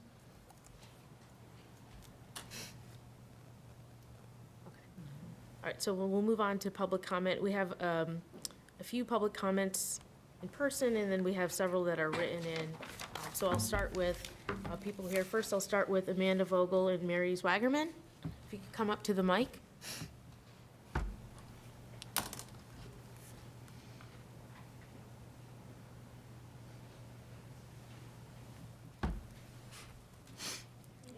Everyone. I'm here tonight to read a letter that was composed together by our district nurses. We thought it would be important to bring this item to the board. The nurse, and I'm going to read this, so I apologize for just reading straight from this. The nurses of the Guilderland Central School District want to express our concern regarding the proposed budget's absence to continue the district float nurse position. We currently service close to 5,000 students throughout the district. The medical needs of our students are specific and complex. Having a district float nurse for the past few years has allowed for consistent, competent medical coverage when there has been a nursing vacancy at one of our 7 schools. The district float nurse is familiar with our district policies and procedures, as well as the specific needs of our medically fragile students within the district. When not needed to cover a vacancy, the float nurse provides assistance with screening, medical data input, coverage for field trips, and support for the head nurse. The float nurse position contributes to a safe and welcoming environment for all, as highlighted in the Guilderland Central School District vision statement. We continue to struggle to fill nursing vacancies due to a limited substitute pool, as well as hourly subrate discrepancies between competing districts. On any given day, an absence of one nurse can result in reduced coverage for the larger middle school or high school due to one of their nurses having to float to cover an elementary vacancy. We have had to resort to utilizing agency nurse coverage most recently, which costs the district almost double the hourly rate of a district or BOCES sub-nurse. And what is more concerning is the unknown clinical competency of the agency nurse. District nurses respond to emergencies for both students and staff, administer medical treatments for complex and chronic diseases, assure medication management standards are followed as outlined by New York State Ed, maintain regulatory compliance as it relates to New York State Ed screening guidelines, stay current with New York State school health requirements and laws, advocate for individuals and families' special health care needs. And all of this with the goal of keeping students healthy so they can remain in school, in the school setting, and ready to learn. For all of these reasons, we are asking for consideration to continue to include the float nurse position in the next year's school budget. Thank you.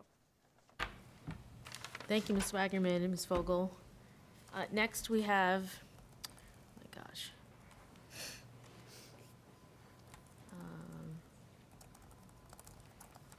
Sorry, just give me 1 minute. Mr. Depew?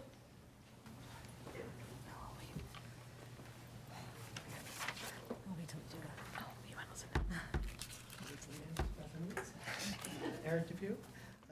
I'm here to discuss our school's scarcity of options to surface concerns to those with the means to effect change. Our children in the special educations, us as parents and those who can't always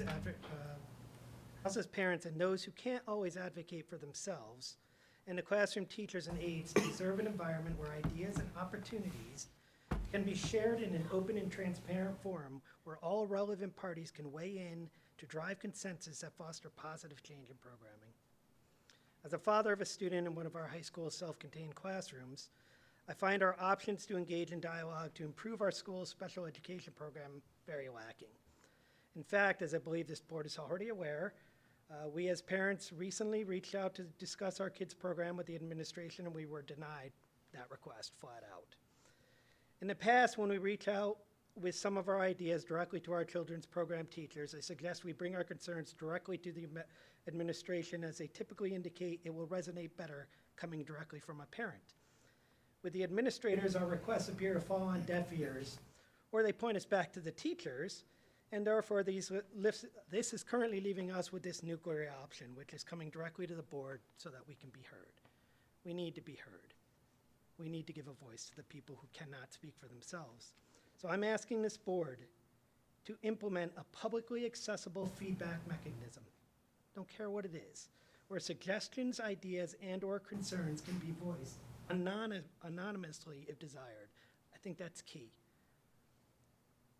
And where viewers can indicate support for their topics. Our greatest solutions to our issues usually come from those closest to the problems, the teachers, the classroom aides, parents, and students. So let's give them a way to be heard. In closing, our self-contained classrooms are populated with some of the most vulnerable in our society, a population that typically can't or have a really difficult time advocating for themselves. Let's ensure those who can speak for them are given a safe and anonymous means to do so. We've obviously been very passionate about this. The high school has been a complete night and day from what it was from the middle school.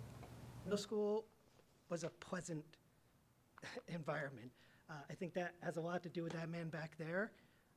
The principal there not only advocated for the kids, but he cheered for them, and everyone in that school knew that you fall in line and we're going to include these kids. They're going to be part of our school. They're going to be part of our programming. And he has a big reason to do that. Has a lot to do with our teachers in that room and the strong aides. I don't feel a lot of it was from the administration, because it's the same administration in both places. But we're not being heard, and we need to be heard. And we need people to be able to hear others' feedback and say, yes, I agree with that. I work for a company, work in consulting, where we get primarily most of our best ideas for improvements and product enhancements from our clients and from our consultants. And we have a website where you could basically go out, put an idea, other people can upvote it. They can say, yeah, I really agree with that. It's all anonymous. So I think it's a big factor of it. We need something like that in this school. I don't think that's just a special needs program thing. I think that's a school-wide thing.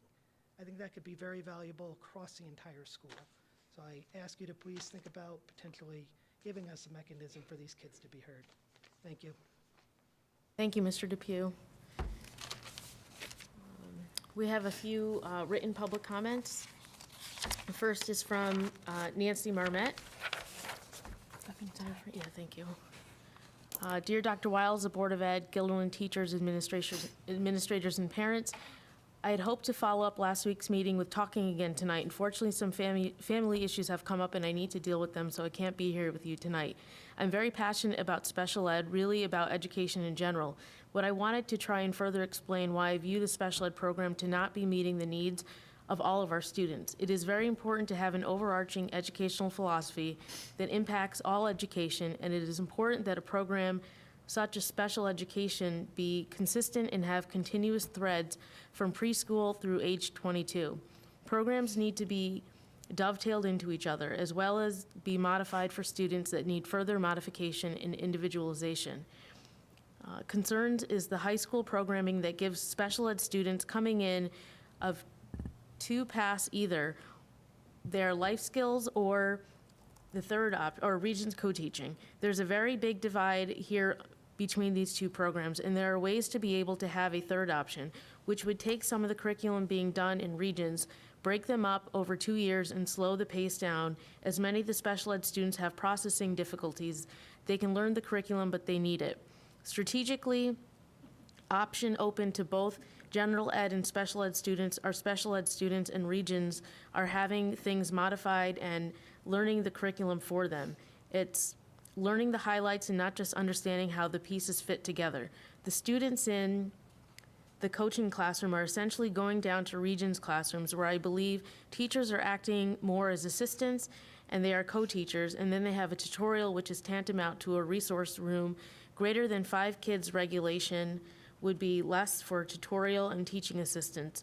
Could be available for those students, special ed students, that can keep pace in the Regents classes. If these classes were open to all students, he would still have an integrated classroom where students could potentially have a lot of interaction with their non-disabled peers. This is kind of hard for me to talk about in writing, and much rather speak about this and much rather entertain questions, but this is one aspect of the high school programming that is lacking. Our special ed kids do not need to be left in the dust, nor do they have to settle for either sitting in classes that are too fast for them or classes that do not challenge them enough.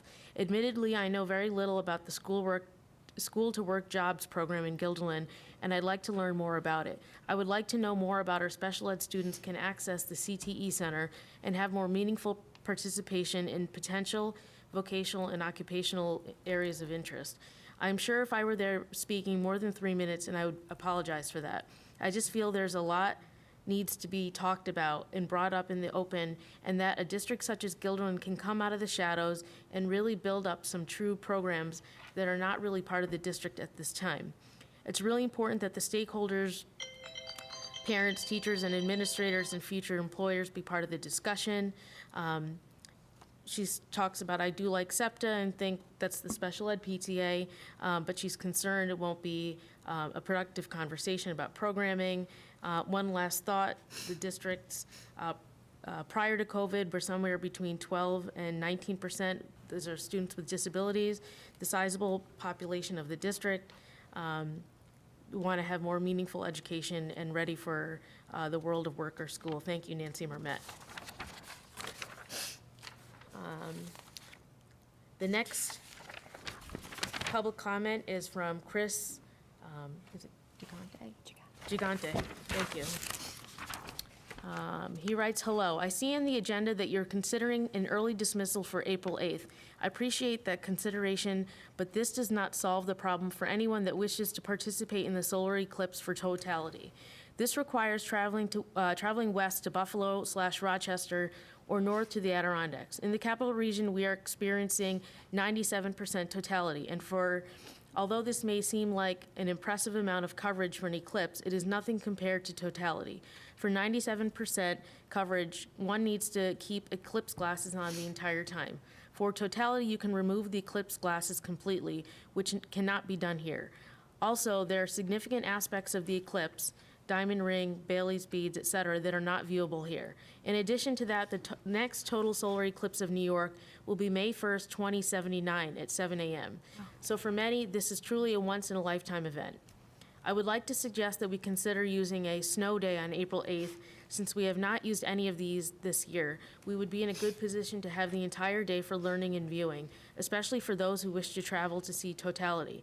Many schools across the state are canceling classes for the day. This article explains how even what is considered 99% totality is not totality, and significantly different from a full totality. And he has a link there. Thank you for your consideration, Chris Gigante, GHS physics teacher. I have another public comment from Whitney D. Gregorio. She writes, "To whom it may concern, I'm writing this letter as a parent of a student with complex and significantly impacting medical profile. My son has type 1 diabetes and gave me permission to share this information in support of the nursing staff.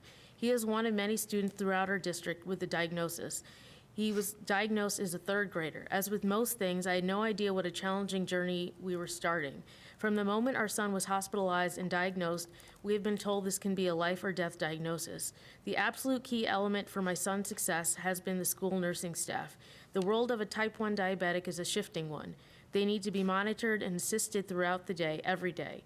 There are so many moving parts that change all the time.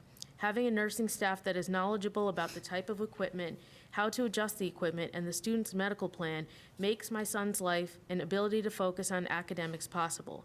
When he was first diagnosed, I thought I had to come to school to keep him safe. However, it was through the reassurances and strong advocacy of our nursing staff that made me trust he could return to school. Having a float nurse when the regular nurse has to be absent has made a huge difference. They are aware of my son's complex profile and are able to exude confidence in treating him. I've also been a teacher in this district for many years. The nursing staff provides needed medical support for so many students. Having a consistent float nurse assists us with not being interrupted with our teaching and being able to know our students' needs are being met. It is a challenge sending your child off each day who has a complex medical profile. The trust, rapport, and level of communication is so important. Nurses need to take days off. Although they are superheroes in my eyes, they are human. Knowing someone who is aware, knowledgeable, prepared, and trusted is stepping into their huge shoes makes me, and importantly my son, feel so much more confident. My son is now in high school. He is able to focus on the important job of being a student and not worrying if his care will be impeded by someone who doesn't know him or his complex profile. Please consider keeping a float nurse in the budget. Thank you, Whitney D. Gregorio. I have another public comment that was sent in email. This is from Beth Whitney. She writes, "Good afternoon. I learned that one of the items on tonight's agenda will be discussing the upcoming solar eclipse on April 8th. Although I'm pleased to hear that a schedule adjustment is being considered, I would like to urge you to consider a full day of recess due to this event. Although a half day seems like enough due to the early afternoon timing of the eclipse, I don't believe a half day is sufficient. If one was planning to rush north and catch the eclipse in totality, I believe they may miss it entirely. Traffic will be overwhelming and congested due to this amazing event.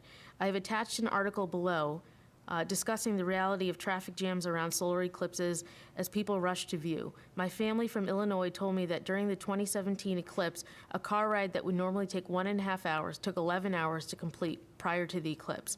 The article states the best way to beat traffic is not to join it. It suggests not rushing into totality for the eclipse and not rushing out after. Additionally, as many of us are aware, the solar eclipse is truly a once-in-a-lifetime opportunity, as the next one will not occur in our area until May 1st, 2079. It is for these reasons I urge you to consider granting an entire day's recess on April 8th. Thank you for your consideration, Beth Whitney, Earth Science and Super Forensics teacher, parent, and science geek." Are there any more public comments that were written in? So we had a few different topics come up, and it sounds like the floaters, that Dr. Wiles, you guys will get the cost analysis done and come back with that number. I'm assuming, Blanca, you'll probably follow up with that. Okay. And then we talked about the special needs comments from the last 2 weeks, and then obviously from tonight's meeting.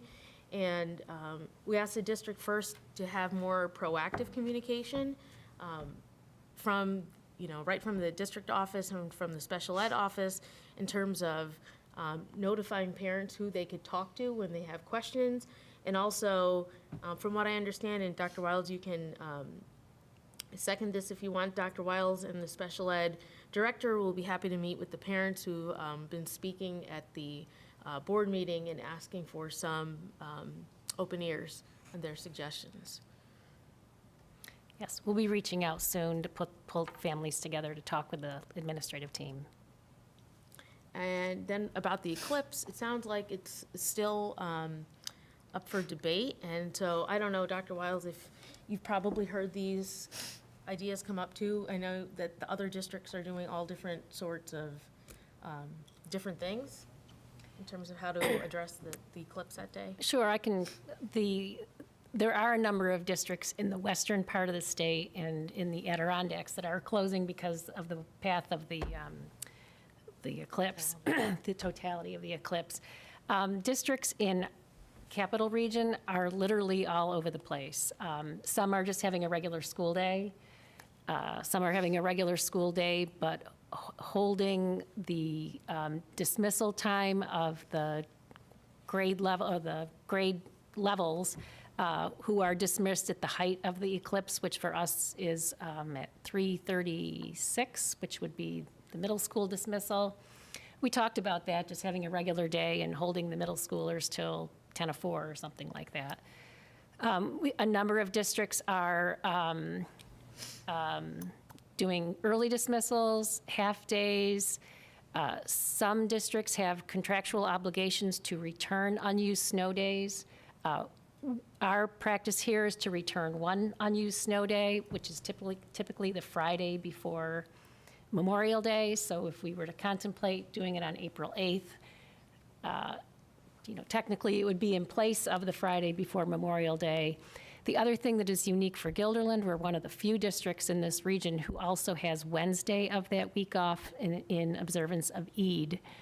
So there's a lot of variables at play here. I'm not sure that any one of them is perfect, but we are trying to keep our students safe, knowing that all three levels of our dismissal will be during this time, and we don't have 5,000 certified classes, nor would we have the capacity to make sure 5,000 kids keep them on while they're on the bus or walking home. So we're trying to find the right balance given all of the variables that we have. So we'll continue speaking about it. I'm happy to take additional feedback. So that's kind of where we are. I mean, my thought on it is just that I think obviously there's always going to be people that are unhappy with whatever decision you make. That's guaranteed, yes. And I can see how this would be a burden on, parents who have to think about childcare. But it also is like a once-in-a-lifetime event. And I wish we had talked about this last month, to make it easier to plan for childcare. But I totally support the teachers and other people having the day off. And I understand it's the day after break, which makes it even a problem. Yes. Yeah, another problem. But I don't know, 2079. I don't know if we're going to be able to all see that. Go ahead. I kind of agree with Seema. I really was moved by Mr. Gigante's letter. I wasn't aware of that, the 97% versus the 100%. And I think it is a compelling historical event that we might want to consider our students participating in. The student participation I'm not sure how we would do that. Measure that. Yeah. Go ahead, Blanca. I agree. I would like to see us have a day off. And in place of the Friday before. Well, I was going to ask you, can we haggle that? Why are we giving it back? Just as a matter of tradition? Because well, this is we have a long-standing, we give back one, and I don't think we should vary from that long-standing tradition. We have this once in a lifetime thing. I'm just wondering, maybe we could be a once in a lifetime, don't give the day back. I'm just throwing that out there for your consideration. Because we didn't use any snow days yet, right? Nope. But March I know. is March, and April is April. We've had broken water lines, we've had power outages, we've had locusts, I'm joking, but we close our buildings for things other than snow days. So, do I think we'll use 5 between now? Well, I'm not even going to say that because you don't know what is going to happen. So, I think closing and then, kids would be wondering, why don't I have school today? And then it would bring up the whole conversation about the eclipse. And, because I don't know, ending early seems like some of them are just barely getting home then. I don't know. Well, I just point out, we're closed on Wednesday, so that week of instruction will be no school Monday, school on Tuesday, no school on Wednesday, which will equate to no one's coming to school till Thursday. Yeah, no, I get that. I mean, am I right? I'll be People will be calling their hotels to stay in Florida till Wednesday. I don't mean to be giving ideas, I'll but. send my kid on Tuesday. Yeah, no, I get that. It's just, Send Owen. we can't plan for like when Eclipse is gonna be. Well, and Seema, You know, you but had families can make decisions No. about what they do. And on when clips. We've known about the eclipse. Well, for right, that's why I said I wish we 70 had talked years. about this earlier. I know. I'll be the dissenter of saying I think it's really challenging to change the schedule as it is because families plan around this. My family included, to be like, okay, now we need to find childcare for that day, take a day off, do whatever. I understand it's a huge historical event, but we can't guarantee they're going to get the educational experience that you're imagining at home, at daycare or whatever they have. I mean, one grandma's option house. is to just leave the day as is. It's a day of instruction. I think it's a great idea to end early because of the safety issues involved with the driving a Steering. bus at night and the lake looking at the sun and I don't think we not should looking leave at it the as a sun. regular day of instruction. I just want to say, we, a few years ago, went out west with our grandchildren, and my daughter planned our whole trip, and she had us coming back through St. Joseph's, Missouri, which isn't any place that we probably would have gone to, because that was going to be 100%. It was the perfect place to be. The timing was all set, and we got there, and it was cloudy, and we didn't make any difference at all. So, Yeah, that's true. It could also pour on April 8th. yes. There's actually statistics that look at what is the probability that the sun will shine on April 8th, and it's fairly bleak. True, but you never know. I don't know. We had plans to go to Buffalo. We made months and months and months and months ago, reserved the hotel because we knew it wasn't going to happen. Just didn't seem to work out in our schedule, so we're not doing that. But we were going to take our children out of school for the day and go to Buffalo, and that's And there what were was going to probably- happen. yeah, Well, a that lot was of- going to that was of value to our family at that time. So it There just are didn't work probably a out. lot of people who will also be doing that, and that's That's something else. you possible have if to they think made their plans because everything's booked up in Buffalo. I promise you. Well, we're going to Vermont, 'cause we have a house to stay in. And I know you had asked via email, Seema, but teachers, like the ones that wrote in, it's not an option for them to take the day off, is that correct? Or it's like frowned upon? So in our contract, individuals need to give a reason why they would extend a vacation. And the reasons need to fit the negotiated definitions of a personal day, and this would be a vacation day. 10-month employees don't have vacation. So technically, no. I mean, it's not available. So we could do something nice for our students and our teacher. Just putting that out there. Why can we only take back like one day? It's an interesting question. It predates me and many before. I believe, one point I researched this, but I don't remember the detail. But it's many, many, many years, or folks who are here longer than me who may recall why we did the one day. Since the last But it's just tradition, it sounds like now, right? It's, I'm you know- not saying just tradition, Yeah. but there's, Yeah, we publish it every year on our calendar, for the teacher calendar, you know, if we use no more than 2 days, we have the contingent holiday on the Friday before Memorial Day. So we can use up to 2 and still get it back. But if we don't use any, you still get 1. If we use 3, you don't get it at all.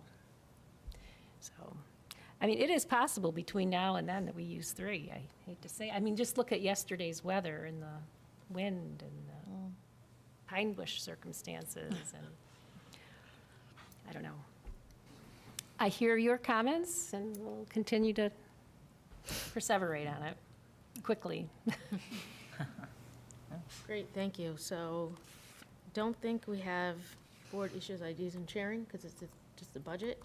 So, can I have a motion? Oh, I'm so sorry. The only thing I did want to say is the musical at the high school was amazing. It was professional, it was Sorry. incredible. Yeah, it was so much fun. Yeah. So I would have seen it every night if I could have. It was great. Awesome, thanks, Kim. Andy is listening. I was going to say the same thing, but I thought we weren't allowed to. No, go for it. It was amazing. She stole my thunder again. No, it was amazing, and I would like to recognize the seniors in particular that poured their heart into their very last performance. It's always really quite moving. And congratulate Andy not only on directing a wonderful play, but he really establishes a sense of camaraderie among all the students that participate. So kids who experience that, in their freshmen, for example, they leave being friends with these future college students and seniors, and then they come back. My daughter was one of those students. They come back the next year to watch, and they have now friends in college. For any parents that are watching, I really encourage your kids, particularly if maybe they're a little shy or have trouble making friends, to get involved either with crew or with the musical cast in some way.